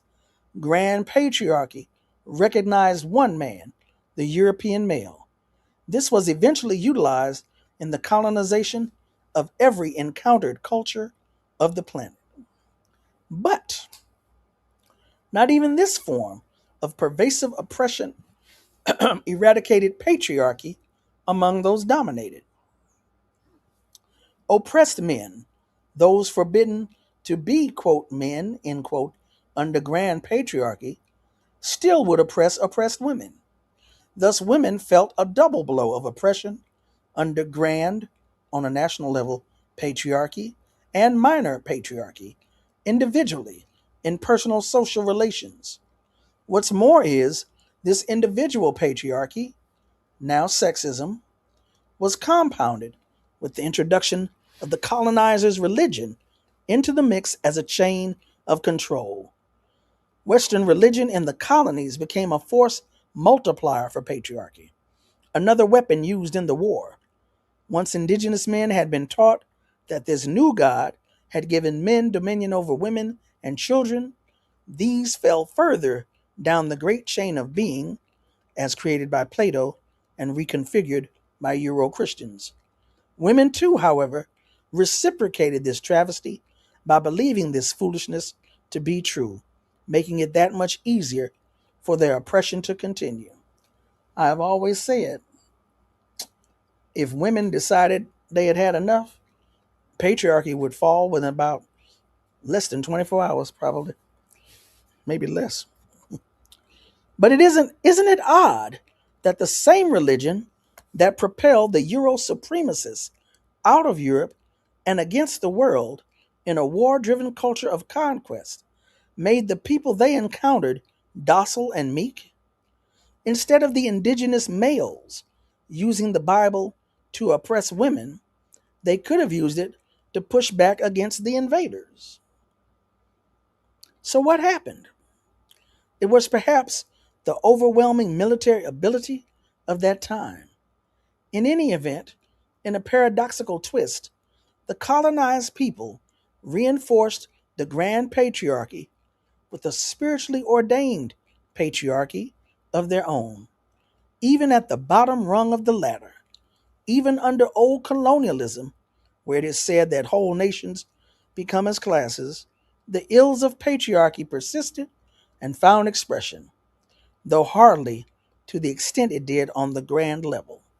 Still, patriarchy in neocolonialism. Class, gender, race, and bourgeois law all stem from patriarchy. The illusion that men, i.e., the father, knows best. To ensure this doesn't escape anyone, man created religion in his image as well and endowed God with all the human attributes of a brutish man: jealousy, greed, vengeance, indifference, callousness, and authoritarianism. When it's said that, quote, God created man in his image, end quote, it's actually the reverse of that. Man created God in his image. Class, gender, religion, race, and bourgeois law, homophobia and heterosexism too, are all created of patriarchy. These, to look at it in another way, are the walls constructed in the global mansion of patriarchy to keep the Great Father safely sequestered away from those buried under the floor, in the closet, used as domestics, maintenance workers, and beasts of burden. I need to grab another swig, juice without gin, but I'm not going to take no 2 minutes. Hold on one second.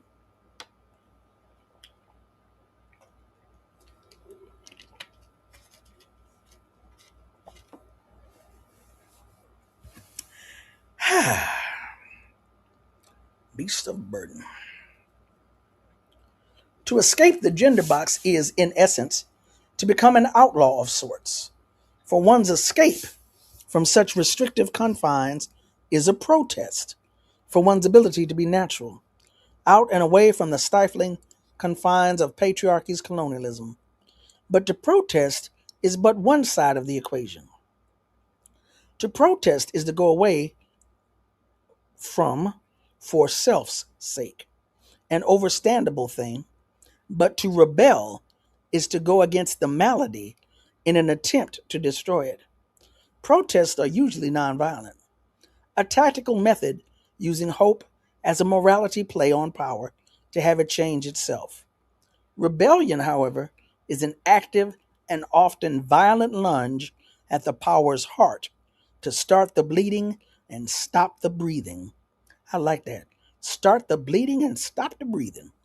But even this is but a tactic and must be educated if the action is to bring about change. Under old colonialism, gender outlaws were smashed on by church and state. Sharp-shooting ideologues riled up the masses to reject abnormality for morals superior to such deviance. Old colonialism, the general representative of patriarchy, used to push a line of gender authoritarianism. Even on a socio-economic level, old colonialism, squatting dominantly over internal colonialism, however, has changed everything, but altered the perception of most things in order to continue to hold its empire together and reap benefits from oppression. The U.S. ruling class has, in its new and enlightened age of neocolonialism, come out as the main protector of civil rights against sexual, racial, and religious discrimination. It bills itself as the force to make all citizens equal. Of course, the paradox here is what we must focus on to find the truth. You see, because as the ruling class goes about claiming to be interested in protecting civil rights, it is in actuality promoting and reinforcing patriarchy. It's the tactic of problem, reaction, solution. It's a Machiavellian ruse of traditional statecraft. Patriarchy created gender, which begot sexism that leads to sexual discrimination. Patriarchy created race, which begot racism and leads to racial discrimination. Patriarchy created religion, male dominated theocracies, which leads to religious discrimination. In other words, the very problems the masses are running to the state, the representative of grand patriarchy, to solve, the state created and will then offer a solution to, which without question will only strengthen the grip of patriarchy. It's the symbolic reapplication of the ties that bind, which keep the masses tethered to the machine. Orwell, anyone? How could I forget that man's name? George Orwell. Patriarchal contamination. Seated so close to the epicenter of empire, patriarchy, and all that this entails, we are without question thoroughly contaminated. Cross pollinated social interaction and conditioning has exposed us all to such a degree that we can hardly recognize our sickness. It all seems normal and natural, doesn't it? That's because we've gone to the colonialist schools, been socialized by its mass media, the propaganda of its many wars, even those against us, bourgeois elections, its culture of arrogance, smugness, and indifference, etc. Because of this, and our inability to make sense of it, we act as unconscious shock troops of its colonial edicts when confronted with ideas and actions which appear to run counter to its mores. Being homophobic is one such thing, and of course, racism is another. The animalized names the dominant culture has used to denigrate us, all with, we'll turn around and use on each other and ourselves to justify a sense of difference in imitation of patriarchy. But you see, the neo or new colonialism doesn't mind if its patriarchy is being imitated. That's a plus for it. That means it's working. It means people aren't trying to stop it. They are trying to like it. They don't want to end patriarchy. They want to be card carrying members of the club. Have you seen the ex correctional officer, rapper Rick Ross, with his shirt off? The idiot has huge tattoos on his torso of U.S. currency, complete with Franklin's face, Jackson, and Jefferson. He wants in so bad, he's a walking billboard. Quote, we'll beg for membership, end quote. That's how patriarchy stays afloat and operable, by being legitimized, replicated, and practiced by the unconscious masses.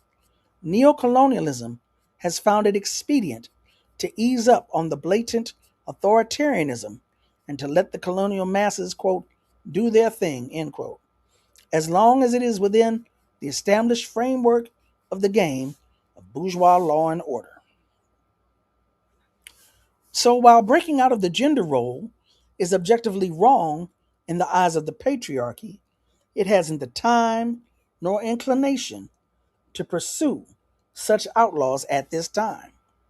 Actually, what the state has done under neocolonialism is act as if it's okay, and it has gone on the offensive, trying to assure the people that all is well. First, it was smash on sight. Then it was don't ask, don't tell. Now it's come on in, grab a gun, and help defend the empire. Same way it did with New Africans, Mexicanos, Puerto Ricans, and indigenous nationals. Remember that?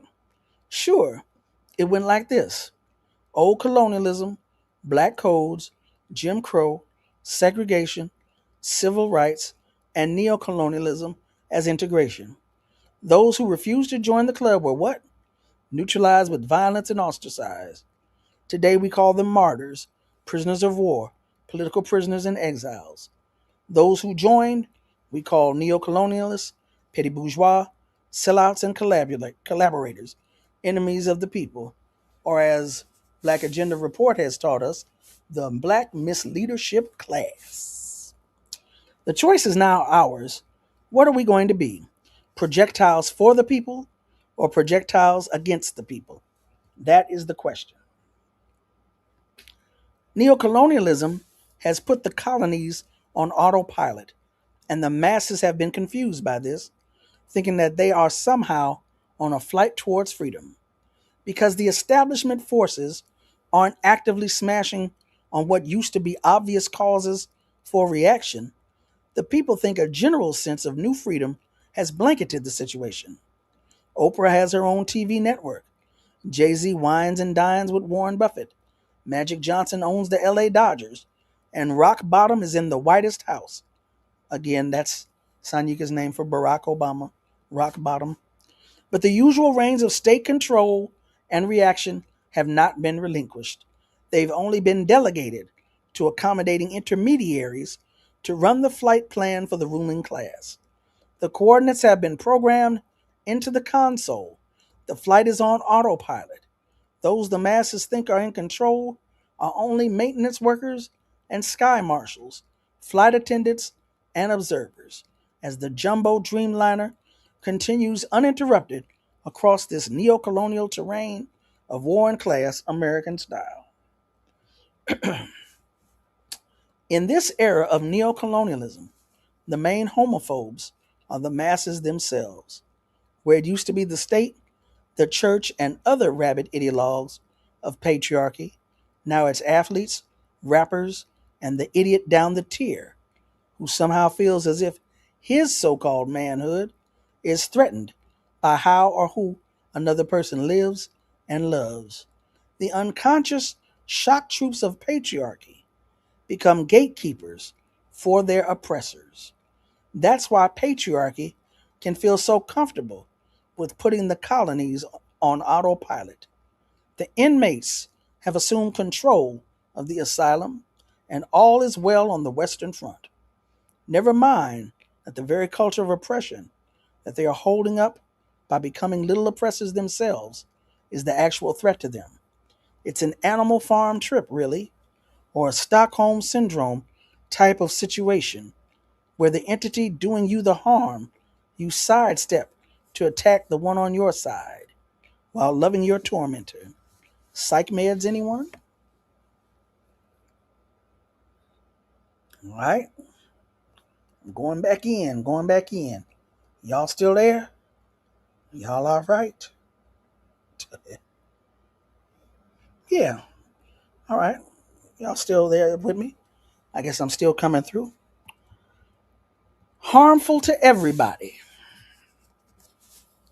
To overstand homophobia and heterosexism as oppressive tools of the patriarchy is to come to grips with one's own reality, a reality that shouts its existence not from the confines of your own head or intellect or even your culture. It's a reality put on you by an offending order of parties who wish only to control and exploit you to their delight and benefit. Those, quote, shouts of reality, end quote, we speak of are from a distance of centuries past, and their antiquity gives them an air of prestige and legitimacy. But you mustn't be fooled, for this is the culture that ripped apart your ancestors. This is it. It's shinier now, has more pixels, and is in high definition. But it is the same culture that pushed up on those shores and was mistaken as God. It is the very same system of control, too. The gatekeepers' complexions have changed. We can see the madness through the lens of BET and Univision now instead of just CBS and NBC. But look carefully and listen. It's still the same old thing: patriarchy, class, gender, race, colonialism. The slings and arrows aimed at gender outlaws today are the same ones that were flung at us were flung at us when patriarchy first drove up. We were the abnormal ones then. And now, what? We've become so normal, American, that we are oppressors too? We've been Americanized to the point where we can't even recognize we aren't even ourselves anymore. Yeah, American me.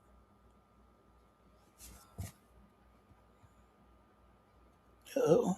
Here we go. Uh-oh. Hold on. Why are you tripping?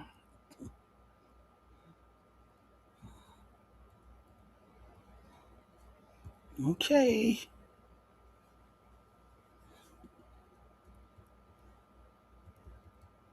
I don't know what just happened.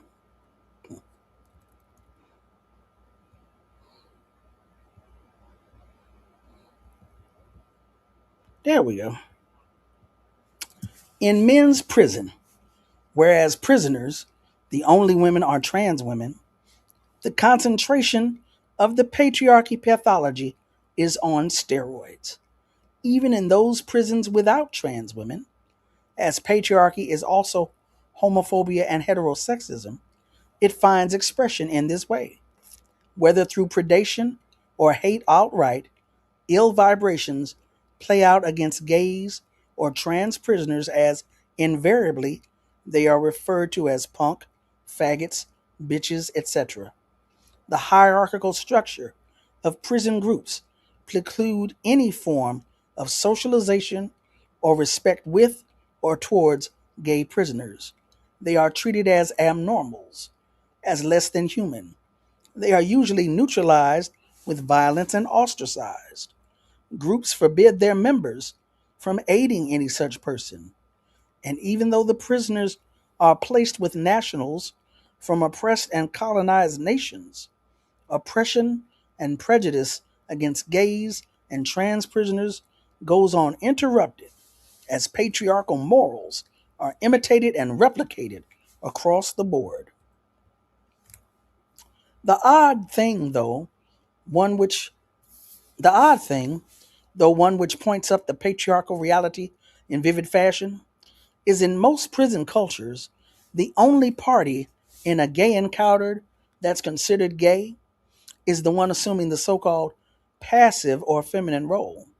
The masculine one, the top, is considered the man, which somehow excludes him from being gay or bi. It's his prerogative to fuck something, huh? And much like sexism out in Babylon, where the woman is considered lesser than, so too it is in prison with the gay or transgender prisoner. Though more so, since the homophobia and heterosexism is driven by the morals of religion. Of course, patriarchy escapes mention altogether. Nevertheless, the pathology of patriarchy plays itself out even in the most oppressive situations imaginable. Hmm. Yeah, that's a leap of logic, isn't it? That's a stretch. You not gay, but you doing what gay people do. Okay. The fact of the matter is, we can talk about this until we're out of breath, but until gays and transgender prisoners and people at large take their lives and existence into their own hands, organize and defend their reality, they'll continue to be victimized and exploited. Remember, this was written in 2012 or 2013. That goes for any form of oppression. The oppressed have the responsibility to get free. Freedom is not given or granted, it's taken. The federal government is not going to legislate your safety into existence. The prison administration cannot, nor will it, protect you from hostile homophobes or predators. You have to organize yourselves in concert with methods that reflect your reality. We know that in the state prison at Walla Walla in Washington, the Revolutionary Comrades organized Men Against Sexist Shit mass to combat homophobia and heterosexism there. Interjecting real quick. The oppressed have the responsibility to get free. Freedom is not given or granted, it's taken. The federal government is not going to legislate your safety into existence. The prison administration cannot, nor will it, protect you from hostile homophobes or predators. You have to organize yourselves in concert with methods that reflect your reality. The Angola Three, Albert Woodfox, Herman Wallace, and the other brother whose name has now Robert King Wilkerson, Albert Woodfox, and Herman Wallace. Only Richard King, excuse me, what's King? Robert King Wilkerson. Only Robert is alive. We lost Herman and we lost Albert. Before Albert passed away, he did write his memoir. There have been books written on the Angola Three, interviews that you can find out here in the world. The Angola Three, named for three brothers incarcerated at the Angola Penitentiary in Louisiana, the penitentiary that used to be a plantation.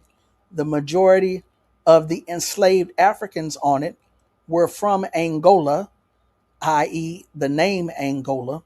At any rate, when I was first learning about their case back in the day, they formed the Black Panther Party chapter in prison. And one of the things that they did was that they organized and protected prisoners against rape inside of the prison. They would stop prisoners from raping other prisoners, which is only one of the reasons why they were feared and hated by the prison authorities. Just like rape is a weapon of war in the war-torn countries, just like rape is not about sex, but is about domination and control, a terroristic act out here on the streets, rape is used in prison as a means of control. It is the fear of rape that is used to, quote unquote, scare people straight. Everybody has heard about the joke, don't drop the soap. Everybody has heard about it. Some people have told that joke. It is in magazines, newspapers. It is on television. It's in movies. It's in people's comedy routines. Don't drop the soap. And if you've never heard that by some reason, or don't know what that refers to, I'll let somebody explain it to you. And don't think that women aren't raped in women prisons, but we're not talking about that right now. We're talking about the men. Yes, rape has been used as a form of control by prison authorities. And it ain't just the prisoners that would rape other prisoners, if you understand what I'm saying. Back to the reading. Revolutionaries should be on the front lines of combating all forms of oppression. We have to organize with the oppressed to strike for freedom, or the neo-colonialists will organize them against us and continue on. Actually, okay, that was the end of that chapter. I was going to say real quick, jumping in again. If you're paying attention to the news, then you heard in the last few months about Israeli soldiers raping Palestinian prisoners, detainees, raping them themselves and using dogs to rape them. This has nothing to do with sex. It's all about humiliation, domination, control, and terrorism. And it is a feature of patriarchy. Now, having said that, I got 7:02. We usually go, or I said we was usually going until 7:30. Yeah, I don't think we're going to do all that today. I think we're going to take a break. And I think we're just going to just take in, marinate, meditate on the two chapters that I read today from Safiya on the contradiction or not having a contradiction between being a Muslim and being a revolutionary, and Sanyika on the pathology of patriarchy, the search for clues at the scene of the crime. I don't know if it's because I'm tired or it's because this was some rough chapters, but I am worn out. Ugh. So now I'm going to go over here. I'm going to go over here to the chat and see if I can keep up. I doubt I can keep up, but I'm going to see what's happening over here.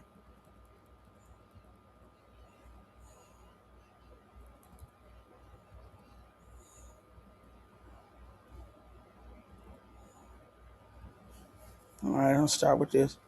Safiya Bukhari, we seem to have forgotten everything we learned about revolution. It's about the people. Ashe.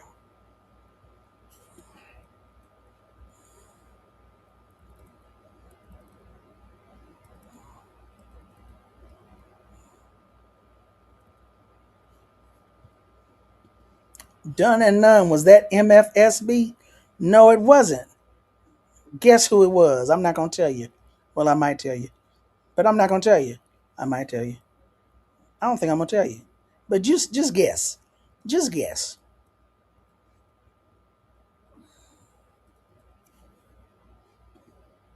Yeah. Thank you. I figured out let me incorporate some of that in here. Liven it up.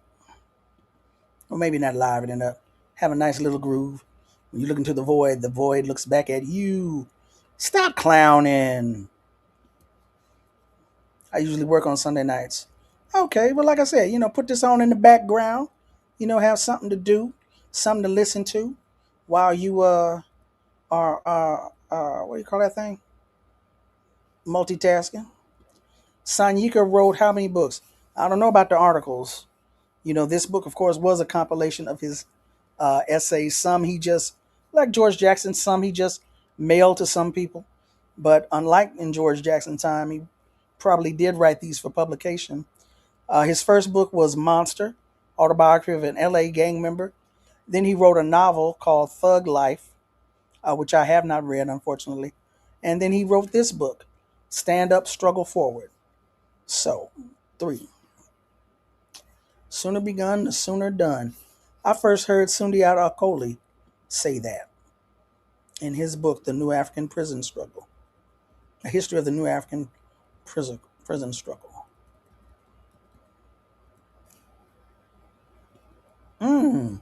The way kindergarten was set up to educate children was apparently based off work with horses.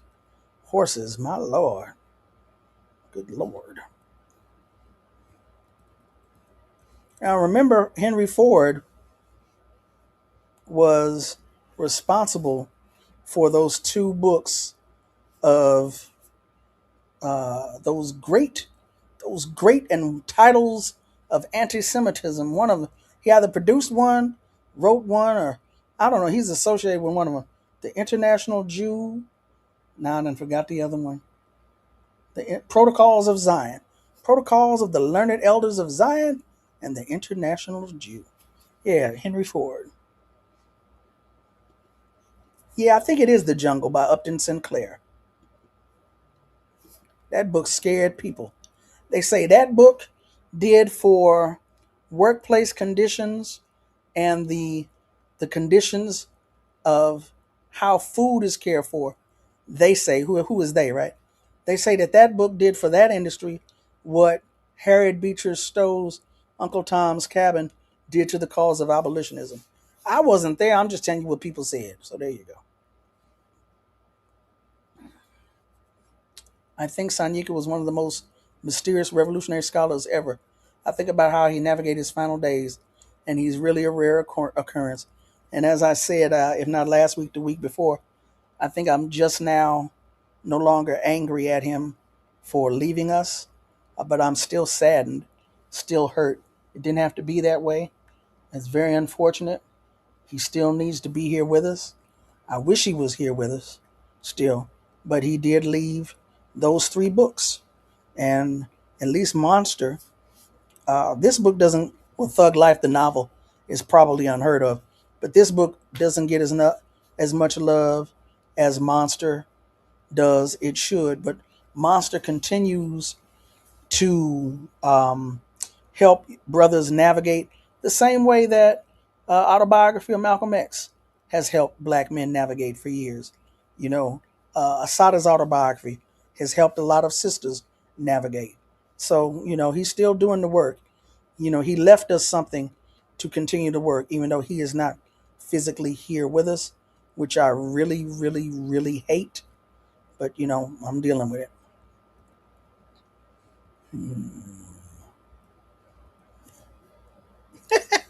The Greeks that were celebrated are disgusting. Yep. You ain't gonna get to hear no argument from me. Appreciate my wordplay. Okay, of course I don't remember what it was. I know it was clever. I just don't remember what I said. Okay.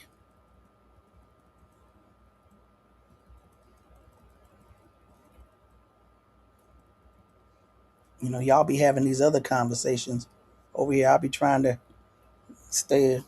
I'll be trying to keep up. I wonder if livestock and pets have been given greater value than women, as had been done for children slaves. Well, as it seems today, you got a segment of people who would much rather deal with animals than human beings. And I'm sure there's reasoning behind that, something psychological as well as economic and political.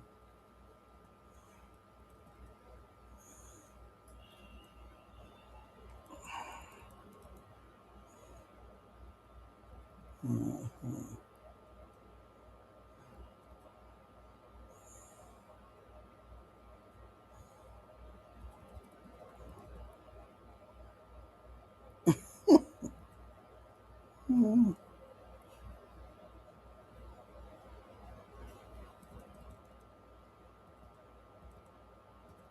I'm trying. What are y'all talking about over here? Y'all talking about school? I'm not in the education arena, so I'm going to keep my mouth shut. Shoelace. Schools. Yeah, rock bottom.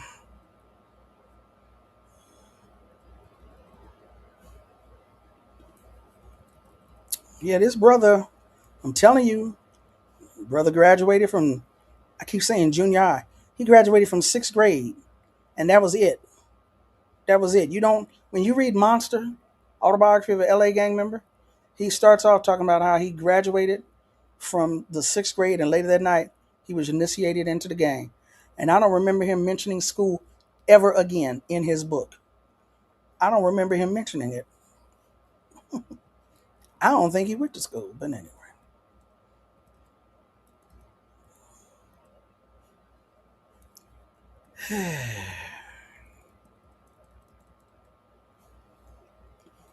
Dr. Amos Wilson said, "We are a creation of the white imagination." Yeah, that's what people people mean when they say the Negro is a creation. Hmm.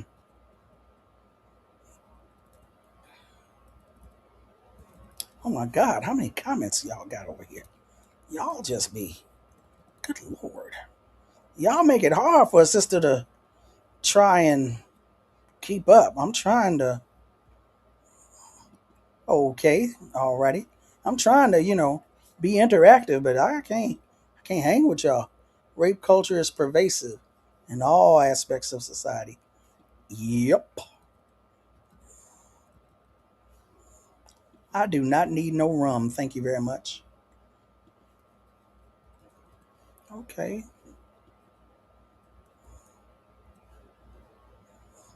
I can't believe somebody gave you Monster in elementary school. I hope it did more good than bad. Yeah, this show is a lovely addition to your Sunday routine. Good. I'm glad to hear that. That's what I was hoping.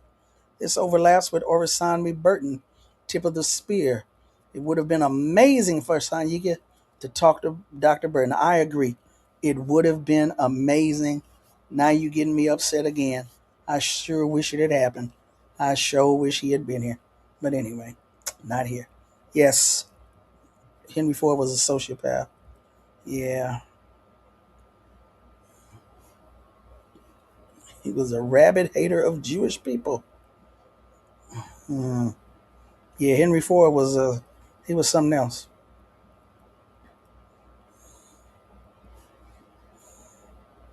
The mass slaughter of animals is the number two biggest polluter. Y'all remember during COVID, all those farms where all that food was going to waste, and the farms, a lot of the farmers finally said, "F it, we'll give it away." That's usually frowned upon. Hmm. Yes, Angela Davis's autobiography, and she's got a whole book on, I think, okay, everything.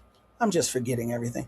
Women in prison, and of course George Jackson looms large during Black August. Soul Dad Brother, but more importantly for many people, is Blood in My Eye. And one thing I notice about George, as well as Sanyika, is the emphasis on the military aspect, the armed struggle aspect. So, yeah. Some people are reading Blood in My Eye in groups for Black August in particular. And again, we got about another week or so left in Black August. If you can find a group online, if not in your actual area, that is reading and discussing, because I'm pretty much just reading. This is not really discussing, but a group that's reading and discussing George Jackson's Blood in My Eye, you should get into that.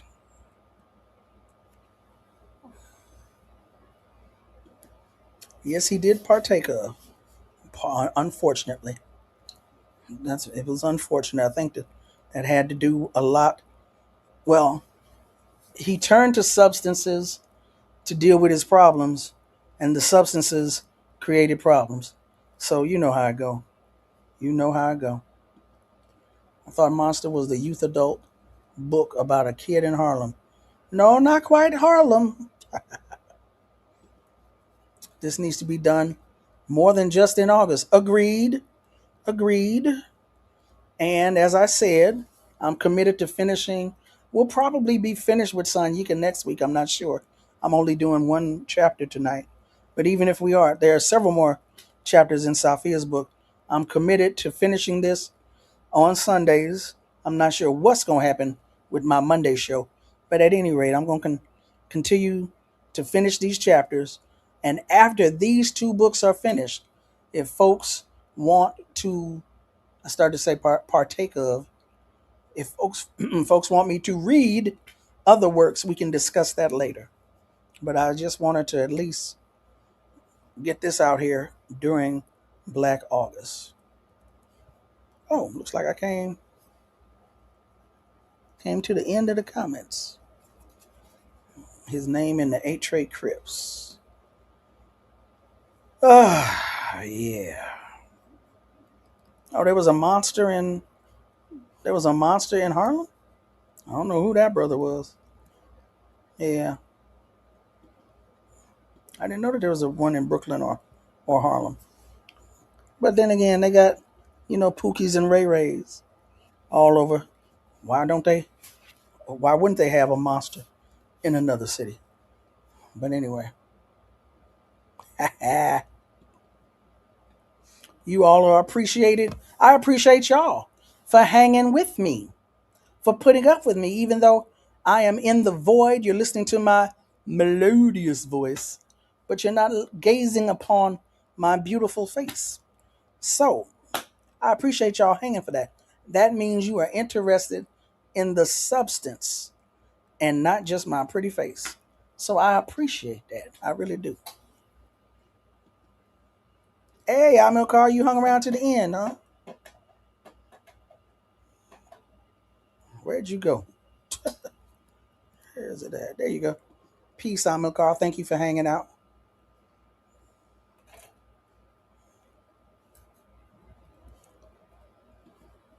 Would you be interested in reading and then critiquing the Man Not book?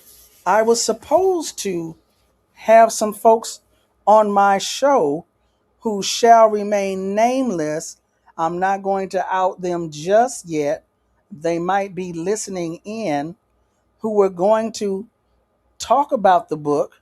They took one for the team and read it so that many of us did not have to. And they flaked on me. I'm using the F word, flaked on me. So that book does need to be gone over, but I don't know if and when I'm going to get to it to answer your question.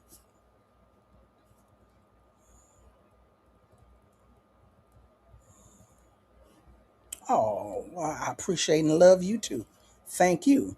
And now, if y'all don't mind, I'm going to get the heck on. That's what I'm going to do.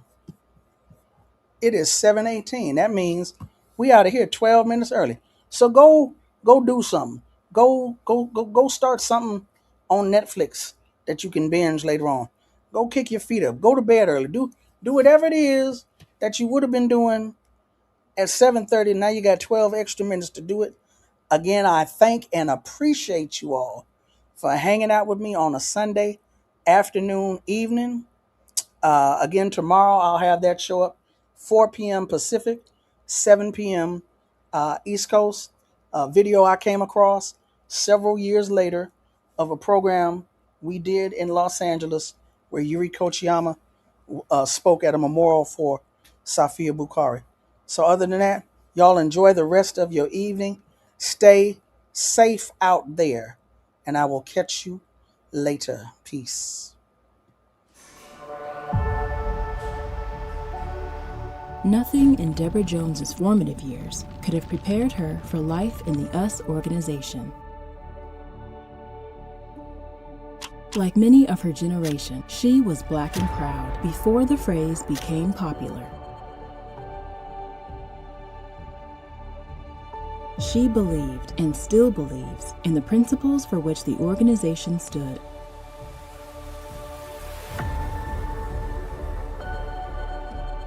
But her life took a horrific turn on Mother's Day 1970, leaving her in trauma and in silence. In this never-before-told account, Deborah Jones's inspiring story is told. What We Stood For: The Story of a Revolutionary Black Woman, by Deborah Jones and Thandisizwe Chimurenga, is the compelling and harrowing memoir of one woman's experiences in a leading Black power organization.